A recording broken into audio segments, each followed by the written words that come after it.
चलिए, तो कल हमने कहाँ तक कर लिया था। कल हमारा बायोमोलिक्यूल्स चल रहा था। बायोमोलिक्यूल्स में हमने कार्बोहाइड्रेट्स कवर कर लिया था। कार्बोहाइड्रेट्स के अलावा हमने प्रोटीन भी कवर कर लिया था। ठीक है। तो हमारे पास एक छोटा सा सेक्शन और बचा हुआ है, न्यूक्लियोसाइड, न्यूक्लियोटाइड्स, न्यूक्लिक एसिड। तो उसे हम लोग कवर करेंगे, देन आगे बढ़ेंगे। फिर हम लोग केमिकल काइनेटिक्स देखेंगे आज की क्लास में। तो थोड़ा सा रिवीजन करें क्या? थोड़ा रिवीजन कर लेते हैं ना बायोमोलिक्यूल्स का। हम लोग प्रोटीन से रिवीजन स्टार्ट करते हैं। प्रोटीन में हमने सबसे पहले देखा था कि प्रोटीन होता क्या है।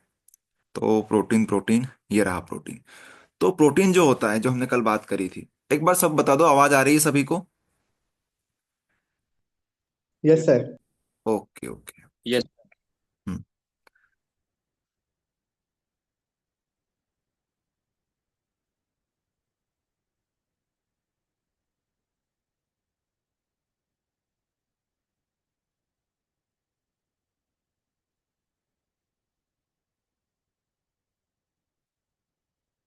प्रोटीन की हम लोग बात कर रहे थे। तो प्रोटीन जो होता है, जो हमें याद करना है केमिस्ट्री की लैंग्वेज में, वो ये याद करना है कि chemically group of amino acid linked in a chain. जब अमीनो एसिड की एक चेन बन जाती है और ग्रुप में होती है, उसे हम लोग बोलते हैं प्रोटीन। ठीक है। नॉर्मल भाषा में बात करें तो बॉडी बिल्डिंग फूड होता है ये, बस। अब यहाँ से निकले थे क्वेश्चंस कि अमीनो एसिड क्या होता है। तो अमीनो एसिड कुछ इस प्रकार से होता है, जहाँ पे कामीन ग्रुप होता है, कार्बोक्सिलिक एसिड टाइप का ग्रुप होता है, यहाँ पे आर ग्रुप होता है। आर ग्रुप मतलब एल्काइल ग्रुप होता है, जहाँ पे हाइड्रोजन भी आ सकता है और एल्काइल ग्रुप भी आ सकते हैं। इसके अलावा यहाँ पे हाइड्रोजन फिक्स्ड होता है। ठीक है। सिर्फ चेंज होगा यहाँ पे आर। अगर आर की जगह पर हम लोग एच रख देंगे तो इसे बोलते हैं ग्लाइसिन। और अगर यहाँ पर CH3 रखेंगे यहाँ पर आर की जगह पर, तो ये बन जाएगा एलेनिन। और यहीं से एक क्वेश्चन और निकला था, इसेंशियल और non essential amino acid. Essential amino acid क्या होते थे? अमीनो एसिड जो कि हमारे शरीर नहीं बना सकता है और डाइट के थ्रू लेना पड़ता है, उसे हम लोग इसेंशियल बोलते हैं। नॉन इसेंशियल क्या होते थे? जो हमारी बॉडी खुद से बना सकती है। अगर ले लेते हो तो अच्छी बात है, बट अगर नहीं भी लेते हो तो ऐसी कोई डिफिशियंसी नहीं होगी, आपको बीमारी नहीं होगी।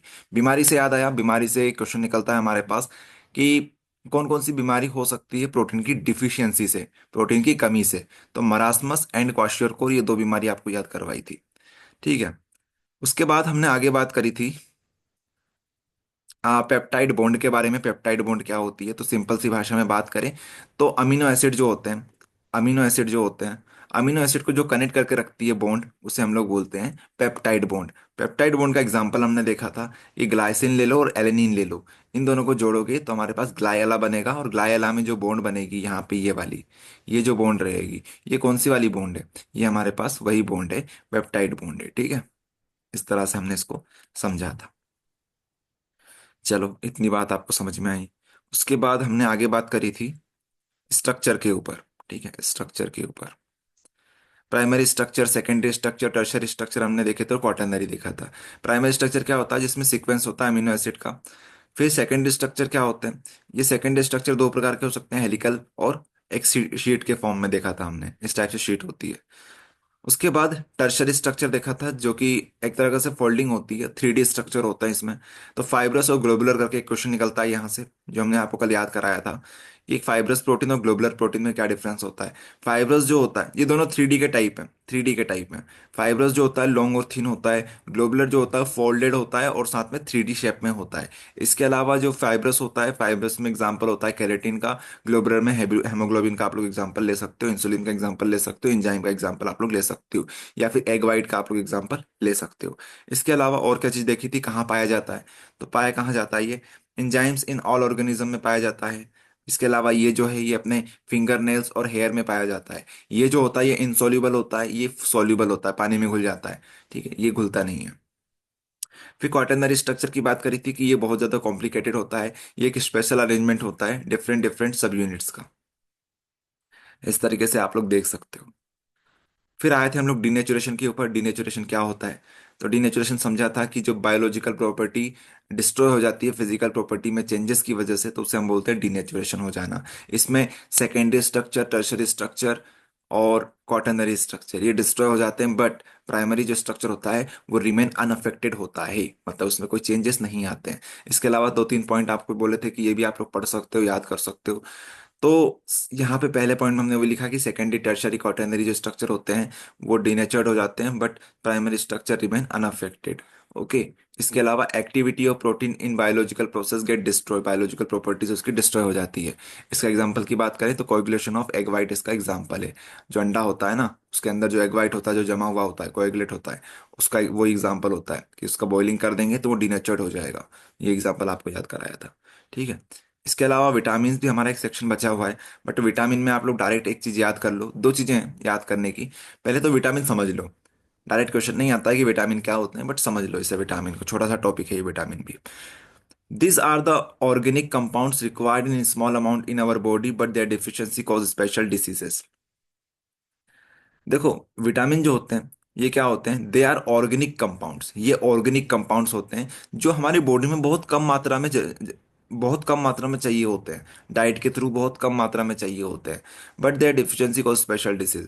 लेकिन अगर इनकी डिफिशियंसी हो जाती है तो क्या होता है, इसकी डिफिशियंसी की वजह से हमें अलग अलग प्रकार की डिसीज हो सकती है। विटामिन वर्ड जो है, ये विटामिन वर्ड दो वर्डों से मिलकर बना हुआ है, vital plus amine, vital amine. But now such vitamin are also defined which are not amines. तो पहले लोगों ने क्या लग दिया था नाम, विटामिन इसलिए रखा था क्योंकि ये वाइटल अमीन्स है, इंपॉर्टेंट अमीन्स हैं। पर आजकल ऐसे ऐसे विटामिन भी हमें मिले हैं जहां पर अमीन्स नहीं है, फिर भी वो विटामिन हैं। तो ये जो डेफिनेशन है ये भी ओल्ड हो चुकी है, लेगेसी हो चुकी है ये डेफिनेशन। तो जो ऊपर वाली डेफिनेशन है वो आप लोग पढ़ सकते हो। वैसे डायरेक्ट क्वेश्चन यहाँ से नहीं आएगा इस तरीके से। यहाँ से जो क्वेश्चंस आते हैं वो या तो इस तरह से आ सकता है, एक तो दो क्वेश्चन बनते हैं यहाँ से सिर्फ, एक तो ये बनता है क्लासिफिकेशन ऑफ विटामिन, कि विटामिन के क्लासिफिकेशन बताइए आप लोग। तो विटामिन दो प्रकार के हो सकते हैं, फैट सॉल्युबल विटामिन और water soluble vitamin. This vitamin are soluble in oil and fat and are insoluble in water. तो ऐसे विटामिन जो कि ऑयल और फैट में तो सॉल्युबल होते हैं, बट वाटर में सॉल्युबल नहीं होते हैं, उसे बोलते हैं fat soluble. Like vitamin A, vitamin D, vitamin E, vitamin के। इसे आप याद कर सकते हो एडेक, एडेक, एडेक जो होते हैं, vitamin A, vitamin D, vitamin E, vitamin के, ये एग्जांपल होते हैं फैट सॉल्युबल के। मतलब ऑयल और फैट में तो सॉल्युबल हो जाएंगे, पर पानी में ही सॉल्युबल नहीं होते हैं। They stored in liver and adipose, ये हमारे शरीर में लीवर और एडिपोज में स्टोर्ड होते हैं। फिर बात करते हैं आगे वाटर सॉल्युबल विटामिन की। तो वाटर मतलब पानी में घुल जाते हैं, तो vitamin B and vitamin C are water soluble due to water soluble this come out from the body along with extraction, therefore we have to take them in daily food। अब देखो ध्यान से सुनना सभी लोग, वाटर सॉल्युबल का मतलब क्या हुआ, ये पानी में घुल जाते हैं। विटामिन बी और विटामिन सी हमारे शरीर में घुल जाते हैं, पानी में घुल जाते हैं तो बॉडी से बाहर आ जाते हैं फिर ये। तो ऐसे में हमें विटामिन बी और विटामिन सी डेली बेसिस पे लेना पड़ता है, डेली लेना पड़ता है, ठीक है, क्योंकि वाटर सॉल्युबल है। अब बात करें अगर फैट सॉल्युबल की, तो फैट सॉल्युबल का कहानी थोड़ी सी अलग है। इनकी अगर इनको नहीं भी लेते हो अपनी डाइट में तब भी काम हो जाता है, बट भैया बी और सी तो लेने ही पड़ेंगे, नहीं तो फिर अलग अलग टाइप की बीमारी हो जाएगी। अब बीमारी कौन कौन सी हो सकती है उस पर बात कर लेते हैं। तो ये पूरा चार्ट है जो आप लोग याद कर सकते हो, इसमें ज़्यादा समझाने की चीज़ें नहीं है, ये आप लोग डायरेक्ट याद कर सकते हो। इसमें हम आपको समझा देते हैं क्या क्या चीज़ें दी हुई है। देखो यहाँ पे विटामिन का नाम लिखा हुआ है, vitamin A, vitamin B 1, vitamin B 2, vitamin B 6, vitamin B 12, vitamin C, vitamin D, vitamin E, vitamin K. ठीक है। इसके बाद इनका नाम लिखा हुआ है, साइंटिफिक नेम। जैसे इसको विटामिन ए को बोलते हैं रेटिनोल, ठीक है, रेटिना से लिया हुआ है, आंखों की बीमारी हो जाती है इसकी वजह से, तो रेटिनोल यहाँ पे लिखा हुआ है। रेटिनॉल, इसका नाम रेटिनॉल है, इसका नाम थायमीन है, इसका नाम राइबोफ्लेविन है। तो ये सारे आपको नाम याद करने हैं। अगर आप नाम याद नहीं भी करते हो तो ज़्यादा कोई दिक्कत नहीं है, आपके 1 से 2 नंबर कटेंगे। इसके अलावा ज़्यादा नंबर में नहीं आते हैं ये, मोस्टली तो ऑब्जेक्टिव में आता है ये क्वेश्चन। और अगर इसमें से भी इंपॉर्टेंट की बात करें कि आपको इसमें से भी इंपॉर्टेंट चाहिए, तो इंपॉर्टेंट जो हो सकते हैं वो हमारे लिए विटामिन ए है, यहाँ से विटामिन सी है इम्पोर्टेंट, विटामिन डी है इम्पोर्टेंट, और विटामिन के है इम्पोर्टेंट। ठीक है। तो ये जो चार है ये तो आपको आने ही चाहिए। विटामिन ए को रेटिनॉल भी बोलते हैं, विटामिन सी को एस्कॉर्बिक एसिड बोलते हैं। यहाँ पे आ, विटामिन डी की बात करें तो इसे बोलते हैं कोलेकैल्सिफेरॉल। इसके अलावा विटामिन के को बोलते हैं फाइलोक्विनोन। ठीक है, तो ये सारे आपको नाम भी याद करने हैं। इसके अलावा आगे क्या चीजें दे रखी है वो बता देते हैं आपको। सोर्सेस कहाँ कहाँ पे ये मिल सकते हैं, तो विटामिन ए मतलब अगर आपको आंखों की समस्याएं हैं, जैसे यहाँ पे लिखा हुआ है hardening of cornea of ice, night blindness, ये इशू हो सकते हैं। अगर आपको विटामिन ए की कमी हो जाती है तो आपको नाइट ब्लाइंडनेस हो सकती है, मतलब रात में आपको कुछ दिखेगा नहीं, ये प्रॉब्लम हो सकती है। तो विटामिन ए जो होता है वो कहाँ कहाँ प्रेजेंट होता है, तो मिल्क में प्रेजेंट होता है, कैरेट्स में प्रेजेंट होता है, बटर में, फिश लिवर ऑयल में प्रेजेंट होता है। तो देखो एक चीज आपको बताएं, अगर आपको तुक्का लगाना है तो हर जगह मिल्क, मिल्क तो लिख ही सकते हैं स्टार्टिंग में। देखो यहाँ पे मिल्क लिखा हुआ है, यहाँ पे मिल्क लिखा हुआ है, यहाँ पे मिल्क लिखा हुआ है। ओके, यहाँ पे भी मिल्क लिखा हुआ है यहाँ पे। तो मोस्टली अगर आपको तुक्का लगाना है, आपको समझ में नहीं आ रहा है कि भाई कहाँ पे भी मिल सकता है, तो आप मिल्क तो लिख ही देना, इसलिए बोलते हैं ना दूध डेली बेसिस पे आपको पीना चाहिए। तो ये स्टार्टिंग की जो 4-5 विटामिन की कमियां हैं वो तो पूरी हो ही जाएगी आपको।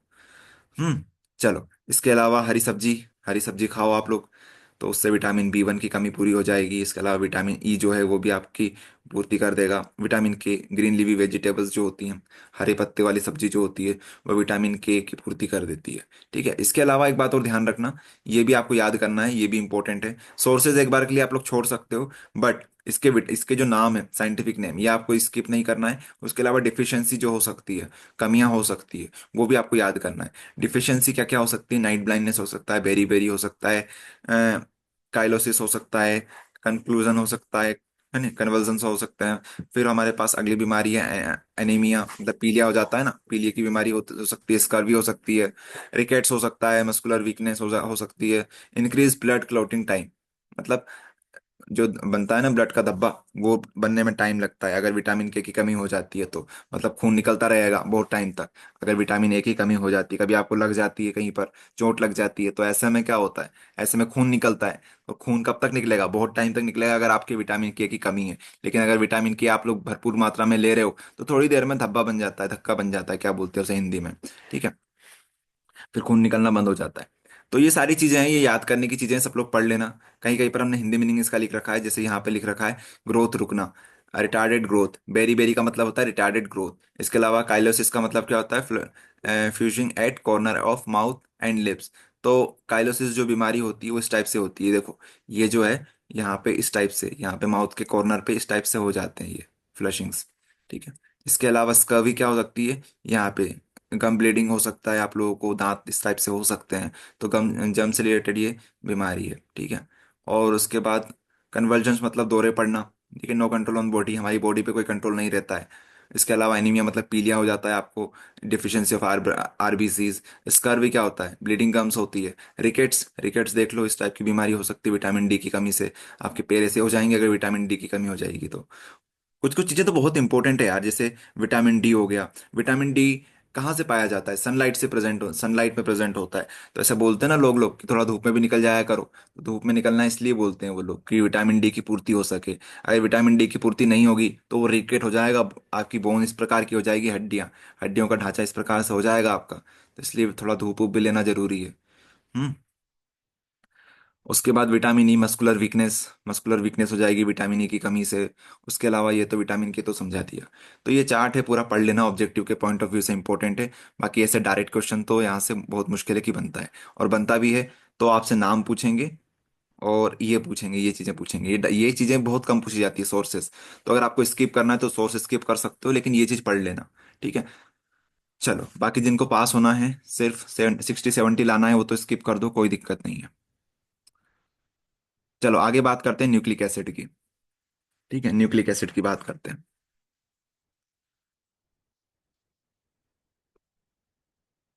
चलो न्यूक्लिक एसिड समझते हैं, और इस कुछ इंपॉर्टेंट क्वेश्चन भी साथ साथ हम लोग डिस्कस करेंगे।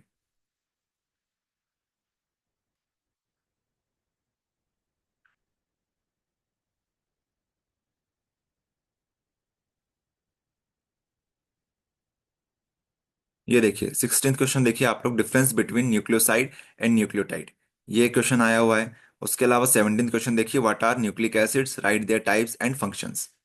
तो ये दो क्वेश्चन हमारे अभी कवर हो जाएंगे।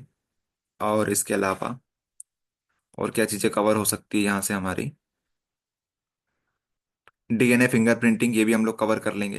और ये जो ज्विटरायन वाला क्वेश्चन है, ये हम लोग कवर करेंगे अपने चैप्टर नंबर 9 में। जो अपना अमीन वाला चैप्टर है ना, वहां पे हम लोग ज्विटरायन पढ़ा देंगे आपको, वहां पे ज्यादा अच्छे से समझ में आएगा ज्विटरायन वाला क्वेश्चन। ये तो समझा दिया, ABCDE, ठीक है, शॉर्ट नोट ऑन ABCDE आप लोग लिख सकते हो अपने अकॉर्डिंग। चलो, बात करते हैं न्यूक्लिक एसिड की। तो न्यूक्लिक एसिड समझने से पहले एक छोटी सी टर्म है जो आपको समझनी पड़ेगी, हेरिडिटी। हेरिडिटी क्या होती है वो समझते हैं। एक बार चेक कर लेते हैं रिकॉर्डिंग हो रही है या नहीं हो रही है। रिकॉर्डिंग हो रही है। तो एवरी स्पीशीज और animals have parental properties, this properties are called heredity. देखो, हम लोग सभी जानते हैं कि हर एक प्रजाति के अंदर अपने पेरेंटियल प्रॉपर्टीज होती है, ठीक है, अपने पैतृक गुण होते ही होते हैं। ठीक है, जैसे बंदर है तो बंदर के अंदर उसके पिताजी के, उसके माताजी के जो गुण होते हैं वो कुछ ना कुछ एक्सट्रैक्ट होते हैं। इसी तरह से ह्यूमन में होता है भैया, हमारे अंदर भी अपने पूर्वजों के गुण होते हैं। गुण का मतलब है फिजिकल गुण या फिर केमिकल जो गुण होते हैं हमारे अंदर, उन चीजों की हम बात कर रहे हैं। ऐसे गुण वाले बात नहीं कर रहे हैं कि भैया वो अच्छे थे हम बुरे हो गए, या फिर वो अच्छे तो हम भी अच्छे बनेंगे। ठीक है, पुलिस का बेटा पुलिस ही बनेगा, डॉक्टर का बेटा डॉक्टर ही बनेगा, ऐसा नहीं है। तो ये जो चीजें हैं वो हेरिडिटी के अंदर आती है कि भैया जो प्रॉपर्टीज होती है वो हेरिडिटी कहलाती है। ठीक है, पेरेंटल प्रॉपर्टीज। चलिए, तो इससे हमारा क्या फायदा? इससे आपका फायदा कुछ इस प्रकार से होगा, वो देखिए। Nucleic nucleus of cell is responsible for this. अच्छा, ये चीजें क्यों होती है? जो पेरेंटल प्रॉपर्टीज क्यों आती है? ये आती है, nucleus of cell is responsible for this.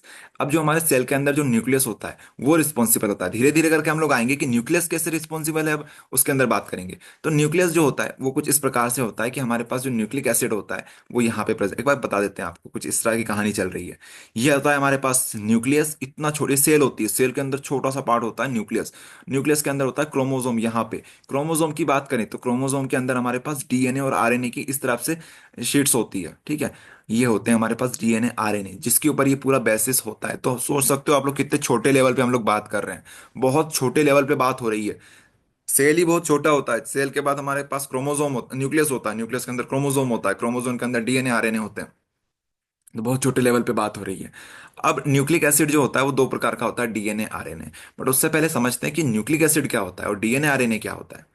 चलो, क्योंकि ये क्वेश्चन आता है हमारे पास कि डीएनए आरएनए में डिफरेंस लिखो, इसके अलावा न्यूक्लिक एसिड को शॉर्ट में बताओ क्या होता है न्यूक्लिक एसिड। तो समझते हैं हम लोग। तो यहाँ पर देखिए, short note on nucleic acid. Nucleic acid are long chain polymers of nucleotides. आपने वो देखा था, प्रोटीन जब आपको पढ़ाया था वहां पे क्या बोला था हमने? कि वो ग्रुप ऑफ अमीनो एसिड होते हैं। क्या होते हैं? Amino acid. कौन की बात करी थी? प्रोटीन की बात करी थी।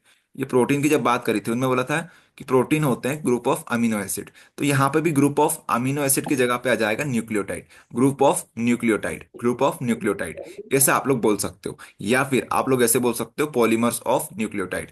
मतलब ये छोटे छोटे मोनोमर्स हैं जिसको पूरा मिला के पॉलीमर बन जाता है। ठीक है, तो आप लोग ऐसे ही बोल सकते हो कि nucleic acid are long chain polymer of nucleotide. अच्छा, जिसका भी माइक ऑन है आप लोग ऑफ कर लीजिए, किसी का माइक ऑन हो गया है ऑफ कीजिए भैया पहले तो। चलो, कर लिया। Nucleic acid are long chain polymers of nucleotides, they are also called polynucleotide. अब न्यूक्लिक एसिड को पॉलीन्यूक्लियोटाइड भी बोल सकते हैं। क्यों बोल सकते हैं? क्योंकि ये पॉलीमर ही तो होते हैं। तो यहाँ से पॉली उठा लो, यहाँ से न्यूक्लियोटाइड उठा लो, तो ये बन जाएगा पॉलीन्यूक्लियोटाइड। तो आप पॉलीन्यूक्लियोटाइड भी लिख सकते हो। देखो, शॉर्ट नोट कैसे लिखा जाता है वो समझो। Nucleic acid are mainly of two types. अब न्यूक्लिक एसिड जो होते हैं वो दो प्रकार के होते हैं। एक होता है डीएनए, एक होता है आरएनए। बट आप लोग ऐसे नहीं लिखोगे, आप लिखोगे deoxy ribose nucleic acid, ribose nucleic acid. ठीक है, ये होता है। देखो, एक बात समझो, एक कोई सा नाम याद कर लोगे तो एक तो ऑटोमेटिक याद हो जाएगा। यहाँ पे आपको डीऑक्सी लगाना है, यहाँ पे राइबो न्यूक्लिक एसिड, तो यहाँ पे भी आपको मिल जाएगा। ठीक है, यहाँ पे डीऑक्सी आ जाएगा, बाकी सेम टू सेम आपको दो बार लिख देना है, डीऑक्सी राइबोस न्यूक्लिक एसिड और राइबोस न्यूक्लिक एसिड। ठीक है। हिंदी मीडियम वालों की क्लास अलग से लगेगी, ये इंग्लिश मीडियम वालों की क्लास चल रही है अभी। हिंदी मीडियम वाले आप लोग टेंशन ना लो, एक बार इंग्लिश मीडियम की क्लास फिनिश हो जाए फिर हम लोग हिंदी मीडियम की स्टार्ट कर देंगे। ओके। आगे बात करते हैं। ये हो गया न्यूक्लिक एसिड की डेफिनेशन, न्यूक्लिक एसिड के टाइप्स क्या क्या होते हैं। उसके बाद फंक्शन की बात कर लेते हैं कि क्या क्या फंक्शन होते हैं इसके। तो एक फंक्शन तो आप लोग अब लिख ही सकते हो, हेरिडिटी वाला। DNA is responsible for the transmission of hereditary.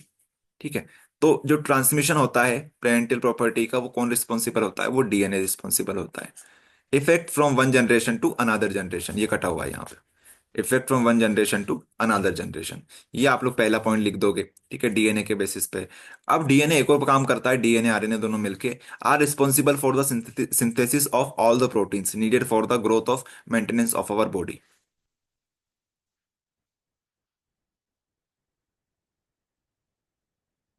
चलो, ये बात होगी, DNA and RNA are responsible for the synthesis of all the protein needed for the growth of maintenance of our body.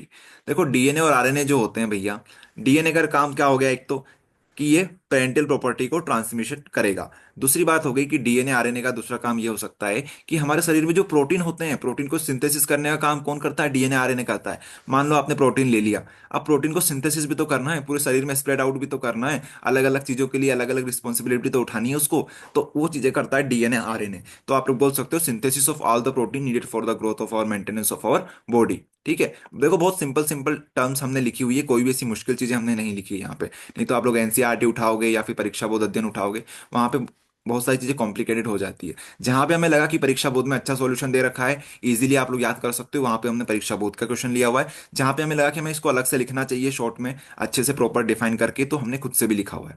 ठीक है। जहां पे लगा कि डिजिटली इसको लिख देना चाहिए डिजिटल फॉर्मेट में, तो डिजिटल फॉर्मेट में भी हमने लिखा हुआ है। तो हर चीज का मिक्सचर है, जहां पे डायग्राम लगा वहां पे डायग्राम बताया आपको। चलो, अब यहाँ पे क्वेश्चन निकला था कि nucleic acid are long chain polymer of nucleotide. तो अब न्यूक्लियोटाइड क्या होता है? जैसे हमने अमीनो एसिड समझा था ना, वैसे हमको न्यूक्लियोटाइड समझना है कि न्यूक्लियोटाइड क्या है। तो न्यूक्लियोटाइड जो होता है वो तीन चीज से मिलकर बना हुआ होता है: शुगर, बेस और फॉस्फेट ग्रुप। शुगर, बेस और phosphate group. Nucleic acid are polymers of long chain nucleotides. वही बात यहाँ पे लिखी हुई है, न्यूक्लिक एसिड क्या होते हैं? न्यूक्लियोटाइड के पॉलीमर होते हैं। ठीक है। अब न्यूक्लिक एसिड जो होता है दो प्रकार का होता था, हमने देखा था, डीएनए और आरएनए। ठीक है, शॉर्ट में इसको इस तरीके से समझ सकते हो आप लोग। तो न्यूक्लियोटाइड क्या होता है? Sugar base phosphate group, sugar base phosphate group, ये होता है। अब डीएनए और आरएनए में थोड़ा अंतर समझो। डीएनए ऐसा होता है, आरएनए ऐसा होता है। इसमें आपको छोटा सा अंतर ये दिख रहा होगा कि ये थ्रेडेड थ्रेड तो है यहाँ पे, इस टाइप से थ्रेडेड तो है, बट यहाँ पे डबल थ्रेडेड है, यहाँ पे सिंगल थ्रेडेड है। ठीक है। इस टाइप से आप लोग देख सकते हो, यहाँ पे डबल है, यहाँ पे सिंगल है। चलो, यहाँ पे अभी देखना आप लोग, अभी आपको हमने बोला था कि जो न्यूक्लियोटाइड्स होते हैं वो तीन चीजों से मिलकर बने होते हैं: sugar,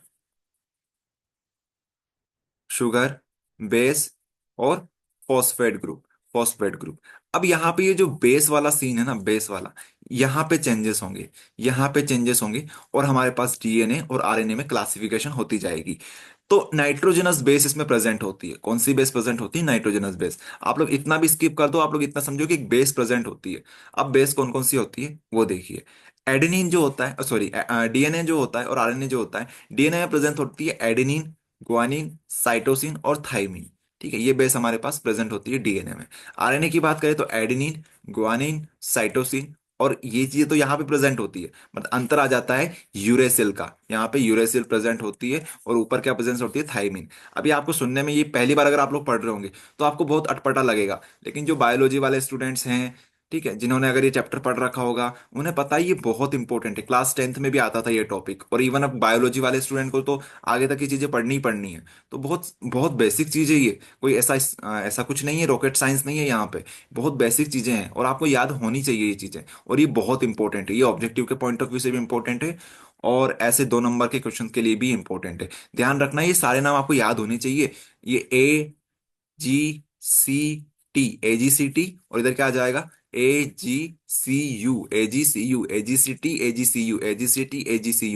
adenine, guanine, cytosine, thymine और uracil. Adenine, guanine, cytosine, thymine, uracil, adenine, guanine, cytosine, thymine, uracil, ऐसे करके आप लोग याद करना तो हो जाएंगे। देखो, अगर आपने अब इतना पढ़ लिया है, तो अब आपका जो नेक्स्ट क्वेश्चन जो बनता है ये वाला, कि डीएनए और आरएनए में क्या डिफरेंस होते हैं, वो आप लोग इजीली कर सकते हो। आपको 2 पॉइंट लिखना है तो कौन कौन से लिख सकते हो? पहले तो आप लोग इनका फुल फॉर्म लिख देना, डीएनए आरएनए का। ये डीऑक्सी राइबोस न्यूक्लिक एसिड होता है, ये राइबोस न्यूक्लिक एसिड होता है। ठीक है। दूसरा पॉइंट क्या लिखोगे? ये डबल स्टैंडर्ड होता है, डबल स्टैंडर्ड होता है इस तरीके से, यहाँ पे सिंगल स्टैंड बनता है, ये लिख दोगे तो 1 पॉइंट, 2 पॉइंट, तीसरा पॉइंट यही हो गया डीऑक्सी वाला। तो 2 पॉइंट हमारे हो गए, एक तो ये वाला याद हो जाएगा। फुल फॉर्म लिख दो दोनों का। उसके बाद यहाँ पे डबल स्टैंडर्ड, यहाँ पे सिंगल स्टैंडर्ड लिख दो। इसके बाद अभी जो आपको याद कराया कि यहाँ पे कौन सी बेस प्रेजेंट होती है, एडेनिन, ग्वानिन, साइटोसिन, थाइमिन, यहाँ पे एडेनिन, ग्वानिन, साइटोसिन, यूरेसिल, यहाँ पे थाइमिन की जगह पे यूरेसिल प्रेजेंट होता है। तो ऐसे करके आपके 3 पॉइंट तो तैयार हो गए, और आपको याद करने थे 2 पॉइंट। तो बताओ आपका काम हुआ कि नहीं हुआ? उसके अलावा और भी चीजें हैं जो आप लोग पढ़ सकते हो। यहाँ पे ये एक टाइप के होते हैं डीएनए, आरएनए 3 प्रकार के होते हैं। जो डीएनए होते हैं, they contain large number of nucleotide, इसमें ज्यादा नंबर ऑफ न्यूक्लियोटाइड होते हैं, यहाँ पे थोड़े कम होते हैं। इसके अलावा जो पहला पॉइंट है वो भी देख लो, it is normal genetic substance. ये जेनेटिक सब्सटेंस होता है नॉर्मल वाला, इसमें कोई मिलावट या फिर कुछ वायरस नहीं होते हैं। लेकिन आरएनए में आरएनए भी जेनेटिक सब्सटेंस ही होता है, बट इसमें कुछ वायरस होते हैं। तो आपको जो भी अच्छा लगे, 2 से 3 पॉइंट आप लोग याद कर लेना, और डीएनए आरएनए अपना फिनिश हो जाएगा। इसके अलावा यहाँ पे ज्यादा कुछ नहीं है डीएनए आरएनए में। तो टाइप समझना है उन बच्चों को जिनको 90 to 95 स्कोर करना है, उनके लिए एक और क्वेश्चन निकल के आता है जो कि है आरएनए से रिलेटेड, कि आरएनए कितने प्रकार के होते हैं। तो आरएनए 3 प्रकार के होते हैं। आरएनए 3 प्रकार के होते हैं, एक मैसेंजर आरएनए, राइबोसोमल आरएनए और ट्रांसफर आरएनए। एमआरटी से इसको याद करते हैं, एमआरटी। ठीक है, एमआर10, एमआरटी, एमआर10, एमआरटी, इस तरीके से। बस यही है इसमें, और कुछ नहीं है। ये हो गया खत्म। ओके, चलिए, तो ये डीएनए आरएनए आपको समझा दिया। अब आप लोग खुद समझदार हो ये वाला क्वेश्चन करने के लिए। देखो, ये मत सोचना कि एमपी बोर्ड घुमाएगा नहीं, क्वेश्चन को घुमा के पूछ सकता है। तो अपना थोड़ा दिमाग लगा लेना आप लोग। दिमाग कैसे लगाना है यहाँ पे समझ में आएगा। ये क्वेश्चन आप सभी को आता है, अगर आपने अभी क्लास अटेंड करी है, पुरानी वाली और आज की क्लास। इतना आपको आना चाहिए कि अमीनो एसिड और प्रोटीन में क्या डिफरेंस होता है। अमीनो एसिड और प्रोटीन में क्या डिफरेंस होता है? अरे, अमीनो एसिड की जब चेन बनाएंगे तभी तो प्रोटीन बनेगा। तो आपसे वही अंतर पूछ लिया कि बताओ अमीनो एसिड और प्रोटीन में क्या अंतर होता है। तो अब आपको आना चाहिए, ये चीजें पढ़ने की नहीं है, ये चीजें आपको आनी चाहिए पहले से। लेकिन आप लोग कैसे समझ सकते हो इसे, एक एग्जांपल देते हैं, वहां से आपको समझ में आएगा। ये आर्मी है अपनी, ठीक है, आर्मी। और ये अपने पास सोल्जर है। तो एक सोल्जर में, एक सैनिक में और आर्मी में क्या अंतर होता है? एक सोल्जर में और एक पूरी आर्मी में क्या अंतर होता है? तो आप बोलोगे भैया सोल्जर से मिलकर ही तो आर्मी बनती है, छोटे छोटे या फिर सोल्जर्स जो होते हैं, सोल्जर्स का ग्रुप बना दो तो ये हमारे पास आर्मी बन जाएगी। बस वही चीज आपसे पूछी गई है कि अमीनो एसिड और प्रोटीन में क्या अंतर होता है। तो एक पॉइंट तो आप लोग लिख ही सकते हो कि इनका मोलिकुलर मास कम होता है, इसका मोलिकुलर मास ज्यादा होता है। इनका जो मोलिकुलर मास होगा ये कम होगा ना, इसका ज्यादा होगा। आप लोग बोल सकते हो कि ये जो होता है ये कॉम्बिनेशन होता है, बट ये जो होती है स्मॉल यूनिट, सिंगल यूनिट होती है। इसे अपने हिसाब से भी पॉइंट बना सकते हो, ये सिंगल यूनिट है। और ये हमारे पास जो होगी, ये प्रोटीन जो होंगे हमारे पास, ये हमारे पास कॉम्बिनेशन ऑफ अमीनो एसिड होते हैं, या फिर आप लोग डेफिनेशन चिपका सकते हो यहाँ पे। ठीक है, ये चीजें होती है। अब इसमें समझने वाली चीजें नहीं है कुछ भी, यही चीजें थी कि ये क्वेश्चन भी इस तरह से आपसे एमपी बोर्ड पूछ सकता है। चलो, तो ये क्वेश्चन हमारा कवर हो गया। अब डीएनए फिंगरप्रिंटिंग, ये भी बहुत इजी क्वेश्चन है। ये भी एमपी बोर्ड में आया हुआ है क्वेश्चन, शायद 2019 में आया था ये क्वेश्चन। और ये भी इजी क्वेश्चन है, अगर आपने ये अभी डीएनए आरएनए पढ़ा है तो ये समझ में आ जाएगा। डीएनए फिंगरप्रिंटिंग, देखो, कभी आपको समझ में ना आए कुछ भी, तो आप लोग क्या करा करो, पहले ये समझा करो कि कौन कौन से कीवर्ड्स यहाँ पे यूज हुए हैं। कीवर्ड्स कौन कौन से यूज हुए हैं, तो यहाँ पे डीएनए कीवर्ड यूज हुआ है। अब डीएनए से रिलेटेड जितनी चीजें आपको आती है वो सभी लिख दो, पॉइंट वाइज, पॉइंट वाइज। ठीक है, इससे क्या होता है, इससे आप लोग उसके सामने वाले को ये बता देते हो कि आपने टॉपिक पढ़ा हुआ है, और आप लोग इसको सही से लिख नहीं पा रहे हो, बट आपने जो चीजें लिखी है वो पॉइंट वाइज लिख दी है। मतलब ये चीजें आप लोगों को पहले से पता है, तो वो ये समझता है कि हाँ इस बच्चे को आता है। तो वो टिक करके, अगर 3 नंबर का क्वेश्चन है थोड़ी देर के लिए मान लेते हैं, तो वो 2 नंबर तो आपको कैसे भी करके दे ही देगा। तो ये चीजें होती है जो स्मार्ट वर्क करना होता है अपने को एग्जाम में। बट अपन लोग समझते हैं डीएनए आरएनए, डीएनए फिंगरप्रिंटिंग क्या होती है। Every individual has unique fingerprints, हम लोग सभी जानते हैं कि हर एक इंडिविजुअल की क्या होती है, यूनिक फिंगरप्रिंट्स होती है। Which occurs at the tip of of our finger initially, जो हमारे फिंगर के टिप पे होती है। It was use for identification of a person because sequence of based on sequence of basis on DNA. तो ये आइडेंटिफिकेशन के लिए यूज किया जाता है, किसी पर्सन का आइडेंटिफिकेशन करना है तो हम लोग फिंगरप्रिंटिंग के बेसिस पे कर सकते हैं, बिकॉज ये यूनिक होती है। Information regarding the sequence of base DNA is known as DNA fingerprinting. और ये जो इंफॉर्मेशन होती है, जो किसके बेसिस पे होती है, डीएनए के बेसिस पे होती है, इसी को हम लोग बोलते हैं DNA fingerprinting. DNA fingerprinting, it is same for every cell and can't be altered by any means. ये सभी के लिए यूनिक होती है और इसे चेंज नहीं किया जा सकता है। इस सीक्वेंस को कभी भी आप चेंज नहीं कर सकते। इंपॉर्टेंस समझ लो, इंपॉर्टेंस वही बोल सकते हो आप लोग किसी, कि हम लोग किसी को आइडेंटिफाई कर सकते हैं, किसी भी पर्सन को, फिंगरप्रिंटिंग के बेसिस पे। In forensic laboratory for identification of criminals, criminal का आइडेंटिफिकेशन हम लोग कर सकते हैं। To identify the dead bodies, dead bodies जो होती है उनको आइडेंटिफाई कर सकते हैं एक्सीडेंट वगैरह में। चलो, ये चीजें होती है। बस यही था डीएनए फिंगरप्रिंटिंग, छोटा सा क्वेश्चन था, बट काम का क्वेश्चन था। इसके अलावा प्रीवियस ईयर के क्वेश्चंस हैं, आप लोगों को देखना है तो देख लेना। बाकी ये सारे क्वेश्चंस जो हमने दिए हैं आपको, ये सारे अ, ये सारे क्वेश्चंस पीवाईक्यू के बेसिस पे हमने दिए हैं। साथ में जो मॉडल पेपर आते हैं, त्रैमासिक परीक्षा के पेपर्स वगैरह आते हैं, उनके क्वेश्चंस हमने इनमें इंक्लूड किए हुए हैं। तो ये कर लोगे तो काम हो जाएगा आपका। चलो, तो हमारा जो चैप्टर था बायोमोलिक्यूल्स अब हो चुका है ऑफिशियली फिनिश हमारे एंड से। अब बात करते हैं केमिकल काइनेटिक्स की। केमिकल काइनेटिक्स की बात करते हैं।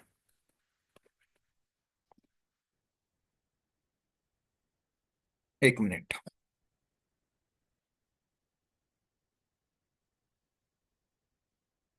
Chemical kinetics.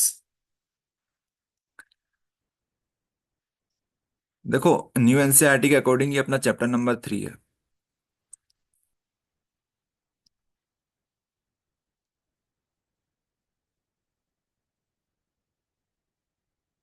तो केमिकल काइनेटिक्स में आपको कौन कौन से टॉपिक्स पढ़ने हैं उस पर बात करते हैं। केमिकल काइनेटिक्स में आपको rate of reaction and classification ये आपको पढ़ना है।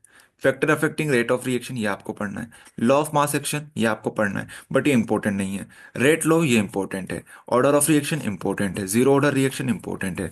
फर्स्ट ऑर्डर रिएक्शन इंपॉर्टेंट है। मोलिकुलरिटी इंपॉर्टेंट है। आरएनएस इक्वेशन ऑब्जेक्टिव के पॉइंट ऑफ व्यू से इंपॉर्टेंट है, बट डायरेक्ट क्वेश्चन यहाँ से नहीं आता है। एक्टिवेशन एनर्जी बहुत इंपॉर्टेंट है।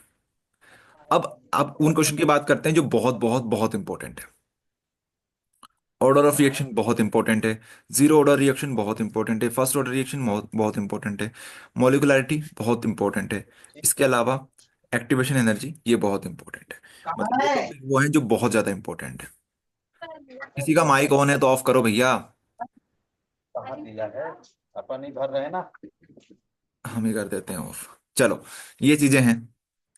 इसके अलावा और क्या बात करें।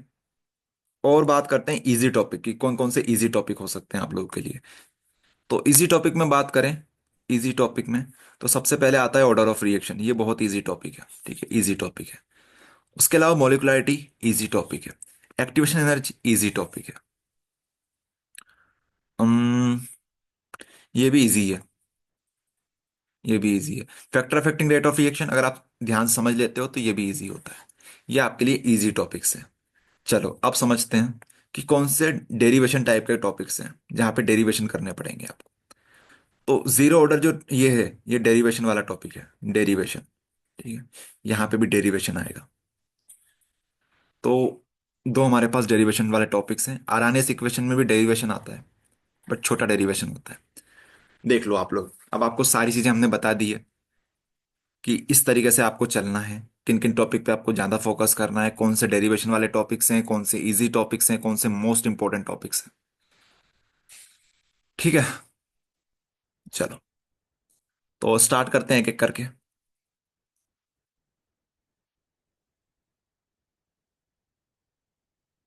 सबसे पहले बात करते हैं कि रेट ऑफ रिएक्शन होती क्या है। केमिकल काइनेटिक्स में हम पढ़ते हैं रेट ऑफ रिएक्शन के बारे में। तनिष, ये जो आप कर रहे हैं इस टाइप से वो ना कीजिए, ये स्क्रीन के ऊपर शो होता है। रेट ऑफ रिएक्शन की हम बात कर रहे हैं। रेट और reaction. Rate of rate of reaction बोलना चाहिए। Rate of change of concentration of reactant और product with respect to time is called rate of reaction, या रेट ऑफ आएगा। Rate of reaction. देखो, rate of reaction, rate of reaction, तो जो changes होते हैं कंसंट्रेशन ऑफ रिएक्टेंट या product में विद रिस्पेक्ट टू टाइम, उसे हम लोग बोलते हैं रेट ऑफ रिएक्शन। जब भी रेट लिखा होता है ना किसी का आगे रेट, तो ये बात तो क्लियर हो जाती है कि वो विद रिस्पेक्ट टू टाइम ही होगा। मतलब अपॉन में तो टाइम ही आएगा, लेकिन किसके अपॉन में आएगा, ऊपर क्या आएगा, ऊपर आएगा रिएक्शन से रिलेटेड कुछ ना कुछ। तो चेंजेस होगा, किसमें चेंजेस होगा। चेंजेस का सिंबल बनता है इस तरीके से ट्राइंगल। किसमें चेंजेस होगा, ये चेंजेस होगा concentration of reactant, concentration of reactant या कंसंट्रेशन ऑफ प्रोडक्ट। अब आपको समझाते हैं क्या चीजें चल रही है। ध्यान से सुनना, कुछ टर्म्स हमने यूज करी जो आपको आगे तक काम आएगी। ये सिंबल होता है चेंज का, और ये सिंबल होता है कंसंट्रेशन का। ये सिंबल किसका होता है, कंसंट्रेशन का। कंसंट्रेशन का सिंबल ये होता है, और हमारे पास चेंजेस जो होता है, चेंजेस का सिंबल ये होता है। ठीक है, और आर मतलब रिएक्टेंट, पी मतलब प्रोडक्ट। आई बात समझ में। एक छोटा सा एग्जांपल देंगे, समझ में आ जाएगा। यहीं पर एग्जांपल लिख देते हैं। जैसे हमारे पास पानी है। ठीक है, हमारे पास पानी है। पानी में हमने शक्कर को घोल दिया, ये शक्कर के कुछ पार्टिकल्स हैं। ठीक है, तो पानी में 5 किलो शक्कर थी हमारे पास। 5 kg शक्कर थी जिसको पानी में हमने घोला। कुछ देर बाद हमें क्या देखने को मिला कि अब शक्कर जो बची हमारे पास 3 kg हमें दिख रही है, और बाकी जो शक्कर है वो घुल चुकी है पानी में। ठीक है, तो हुआ क्या है, चेंजेस हुआ है। किस में चेंजेस हुआ है, किस में चेंजेस हुआ है, इस ये जो रिएक्शन हो रही है इसमें चेंजेस हुआ है, रिएक्शन चेंजेस हुई है।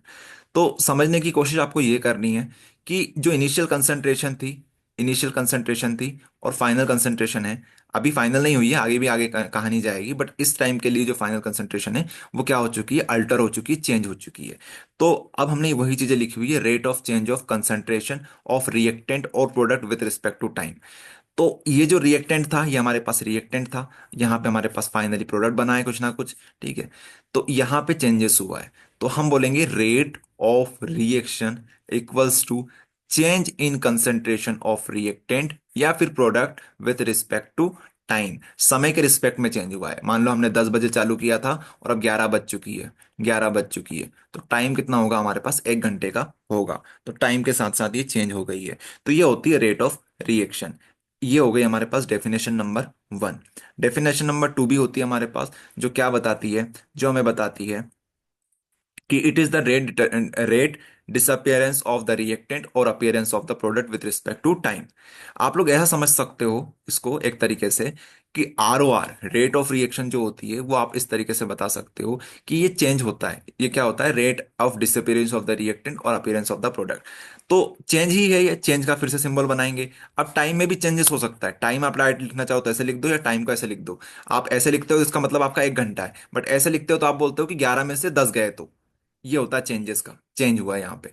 तो चेंज हमारा टाइम में भी हुआ है, चेंज हमारा रिएक्टेंट में भी हुआ है, ठीक है। ये इस तरीके से हम बताते हैं। तो यहाँ पे लिखा हुआ है कि जो रिएक्टेंट होगा, इनिशियली जो हमने शक्कर घोली थी, वो धीरे धीरे क्या हो जाएगी, डिसअपियर होती जाएगी। तो रिएक्टेंट जो होता है, इनिशियली जो रिएक्टेंट होता है वो डिसअपियर होता है। तो जो डिसअपियर हो रहा है वो किस स्पीड से डिसअपियर हो रहा है, उसे भी आप बोल सकते हो रेट ऑफ रिएक्शन। उसी तरीके से अपियर कौन होगा, ये डिसअपियर होगा, रिएक्टेंट जो होगा वो डिसअपियर होगा, और प्रोडक्ट जो होता है वो अपीयर होता जाएगा हमारे पास। प्रोडक्ट मतलब जैसे हमने शक्कर का एग्जांपल लिया, तो जो शक्कर का पानी बनेगा, शक्कर पानी जो बनेगा, वो हमारा पास प्रोडक्ट हो गया। तो धीरे धीरे वो आपको अपीयर होता दिखेगा कि हाँ यार कुछ ना कुछ हो रहा है। अब देखो शक्कर पूरी घुल चुकी है, मतलब ये हमारे पास प्रोडक्ट बन चुका है। तो प्रोडक्ट हमारे पास अपीयर होता है, और डिसअपियर कौन होता है, रिएक्टेंट हमारे पास डिसअपियर होता जाता है। अब 1 मिनट का टाइम हमारे पास बचा हुआ है, आप लोग सभी फिर से क्लास को फिर से ज्वाइन कर लेना। ओके। उसके बाद आगे की कहानी देखेंगे और इस चैप्टर को फिनिश करेंगे, और इसके इंपॉर्टेंट क्वेश्चन भी हम लोग देखेंगे। तो 1 मिनट बाद हमारी क्लास फिनिश हो जाएगी, तो आप लोग सभी क्लास को फिर से ज्वाइन कर लेना, फिर डायरेक्ट हम लोग आ जाएंगे। ठीक है, ठीक है, ठीक है। आगे बात करते हैं हम लोग factor affecting rate of reaction की। तो रेट ऑफ रिएक्शन में आपको सिर्फ इतना ही पढ़ना है जितना आपको पढ़ाया है हमने। सर हाँ बोलो। स्क्रीन दिख रही है। स्क्रीन शो नहीं हो रही है? नहीं, बाकी लोगों को शो हो रही है क्या? हो हो रही रही है। है सर। देख लो यार, नेटवर्क इश्यू तो नहीं है आपके एंड पे? Yes sir. ठीक है, अगर कोई प्रॉब्लम आए स्क्रीन रिलेटेड, वॉइस रिलेटेड, तो कभी भी आप लोग माइक ऑन करके बता सकते हो। Factor affecting rate of reaction, इस पे हम लोग बात कर रहे थे। Factors affecting rate of reaction. अभी रेट ऑफ रिएक्शन हमने पढ़ लिया कि हाँ भैया ये चीज चल रही है, शक्कर को घोलेंगे तो थोड़ी देर बाद शक्कर पूरी तरीके से घुल जाएगी। बट ये किस किस फैक्टर पे डिपेंड करती है? क्या ऐसा हो सकता है कि हम शक्कर डालें और शक्कर घुले ही ना? या फिर ऐसा हो सकता है कि शक्कर जो 1 घंटे में घुल रही थी, क्या वो 5 मिनट में घुल सकती है? ऐसा हो सकता है क्या 5 मिनट की जगह पे ये 1 मिनट के अंदर घुल सकती है? तो ये चीजें होती है फैक्टर्स, कि किन किन फैक्टर्स पे डिपेंड कर रहा है इस रिएक्शन, ये जो रिएक्शन है वो किस किस फैक्टर पे डिपेंड कर रही है। तो वो सब देखेंगे हमने। अगर नॉर्मली बात करें तो ये जो 4 से 5 हमारे पास फैक्टर्स होते हैं जिस पे डिपेंड करती है। तो टेम्परेचर, ठीक है, गर्म पानी में डाल रहे हो, ठंडे पानी में डाल रहे हो। इसके बाद concentration of the reactants, concentration of the reactant की कितनी शक्कर डाल रहे हो आप लोग, 5 किलो डाल रहे हो, 10 किलो डाल रहे हो। इसके बाद नेचर ऑफ रिएक्टेंट, किस प्रकार की शक्कर है, शक्कर पाउडर के फॉर्म में है कि शक्कर वो जो क्यूब के फॉर्म में होती है वो है, कि शक्कर छोटी है बड़ी है उसके फॉर्म में। कैटलिस्ट की बात करते हैं कि भैया कौन सा कैटलिस्ट आपने डाला डाला है। कैटलिस्ट क्या करते हैं, रिएक्शन को तेज कर देते हैं, तो कैटलिस्ट के ऊपर डिपेंड करती है। उसके बाद रेडिएशन, कुछ कुछ रिएक्शंस होती है जो रेडिएशन के ऊपर डिपेंड करती है, सनलाइट के ऊपर डिपेंड करती है। जैसे हमारे पास एक रिएक्शन होती है फोटोसिंथेसिस, आपने सुना होगा। पेड़ पौधे जो भोजन बनाते हैं ना अपना, वो फोटोसिंथेसिस की हेल्प से बनाते हैं। तो वो रेडिएशन के ऊपर डिपेंड करती है। तो ये सारे फैक्टर्स हैं, शॉर्ट में तो आपको बता दिए, एक एक करके हम लोग डिस्कस करते हैं।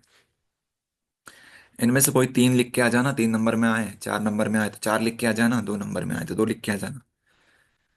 ठीक है, चलो। पहला हमारे पास है टेम्परेचर। तो generally rate of R O R जब भी लिखा हुआ हो, आर ओ आर का मतलब होता है रेट ऑफ रिएक्शन, ध्यान रखना, rate of reaction. Generally R O R increase on increasing temperature. जब भी हम लोग टेम्परेचर बढ़ाते हैं तो rate of reaction generally increase होती है। ये कीवर्ड मत भूलना, ये कीवर्ड बहुत इंपॉर्टेंट है। जनरली बात कर रहे हैं, जनरली ऐसा होता है, हर बार ऐसा नहीं होता। जनरली केमिस्ट्री में हम लोग बहुत बार ये कीवर्ड यूज करते हैं, जनरली। जनरली का मतलब सभी रिएक्शन की बात नहीं हो रही, लेकिन मोस्ट ऑफ द जो रिएक्शंस होती है वो ये शो करती है trend. Generally rate of reaction increase on increasing on temperature. और एक यहाँ पे कोड भी दिया हुआ है कि ऑन 10 डिग्री सेल्सियस राइज, अगर 10 डिग्री सेल्सियस में राइज करेंगे, 10 डिग्री सेल्सियस में राइज करेंगे, 10 डिग्री टेम्परेचर हम लोग बढ़ाएंगे, देन रेट ऑफ रिएक्शन 2 से 3 गुना बढ़ जाएगी, 2x या फिर 3x हो जाएगी। क्या हो जाएगी? 2x और 3x हमारी रेट ऑफ रिएक्शन हो जाएगी। हाँ अजय बोलो, हैंड रेस किया है। सर अगर इनके सिर्फ टाइप्स याद कर ले और ये डेफिनेशन नहीं करे तो चलेगा? नहीं चलेगा, अगर 3 नंबर में आ गया तो फिर डिफाइन भी तो करना पड़ेगा टाइप से क्या होता है। ठीक है देखो सर। समझाते हैं आपको, एक चीज और बता देंगे कि साथ में इसको शॉर्ट में कैसे कर सकते हैं। शॉर्ट में कैसे कर सकते हैं वही बताते हैं, वैसे ये भी शॉर्ट में ही है बट इससे भी शॉर्ट में एक तरीका बताएंगे आपको। अभी समझ लो पहले कि टेम्परेचर लिखा हो तो बोल देना कि on increasing temperature rate of reaction also increase. फिर कंसंट्रेशन की बात करेंगे, ये हमारे पास रिकॉर्डिंग पुरानी क्लास वाली सेव हो चुकी है, ठीक है। तो बात कर रहे थे हम लोग अगले वाले के ऊपर, फिर एक शॉर्टकट बताएंगे कैसे आप लोग इनकी डेफिनेशन लिख सकते हो अपने according. Concentration, if we increase the concentration of reactant the number of effective collision get increase, therefore rate of reaction also increase. तो देखो, if we increase the concentration of reactant the number of effective collision get increases। तब होता क्या है, हम ये मान के चलते हैं जनरली यहाँ पे बात हो रही है, जनरली यहाँ पे बात हो रही है, जनरली ऐसा होता है कि अगर हम लोग कंसंट्रेशन इंक्रीज कर देते हैं तो यहाँ पे कोलिजन ज्यादा होगा, इन दोनों के बीच में कोलिजन ज्यादा होगा, इनके बीच में कोलिजन ज्यादा होगा। अब कोलिजन मतलब टकराव, जब भी दो मॉलिक्यूल्स आपस में टकराते हैं, लड़ते हैं, तो क्या होता है, रेट ऑफ रिएक्शन इंक्रीज हो जाती है, रेट ऑफ रिएक्शन इंक्रीज हो जाती है। ओके, तो यहां पे हम बोलेंगे कि कंसंट्रेशन इंक्रीज करोगे तो रेट ऑफ रिएक्शन भी इंक्रीज हो जाएगी।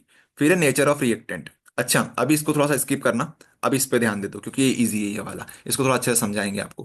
कैटलिस्ट, अगर आप लोग कैटलिस्ट डालोगे तो रेट ऑफ रिएक्शन भी इंक्रीज हो जाएगी। रेडिएशन, रेडिएशन समझ लो, रेडिएशन ऐसा हो कि some photochemical reaction the light can speed up the reaction. आपको ऐसा बोलना है कि कुछ ऐसी रिएक्शंस होती है जो कि लाइट के प्रेजेंस में स्पीड अप हो जाती है, या फिर आप बोल सकते हो लाइट के प्रेजेंस में उनकी रेट ऑफ रिएक्शन इंक्रीज हो जाती है। तो 1 2 3 4 चार पॉइंट हम लोग यहाँ पे शॉर्ट में समझते हैं, फिर इसके ऊपर आते हैं थर्ड वाले पॉइंट के ऊपर। आपको अगर कुछ भी समझ में ना आए तो आपको ये लिखना है, temperature on increasing temperature rate of reaction also increase, on increasing concentration rate of reaction also increase, on increasing on adding catalyst, on adding क्योंकि कैटलिस्ट को हम ऐड करते हैं, on adding catalyst rate of reaction increase. फिर radiation का क्या लिखोगे, some reaction depend on radiation as well, on on adding light, ठीक है, या फिर in the presence of light rate of reaction increase. ऐसे करके आपको लिख देना है शॉर्ट फॉर्म में। तो फिर से सुन लो, on increasing temperature rate of reaction increase, on increasing concentration rate of reaction increase, on adding catalyst rate of reaction increase.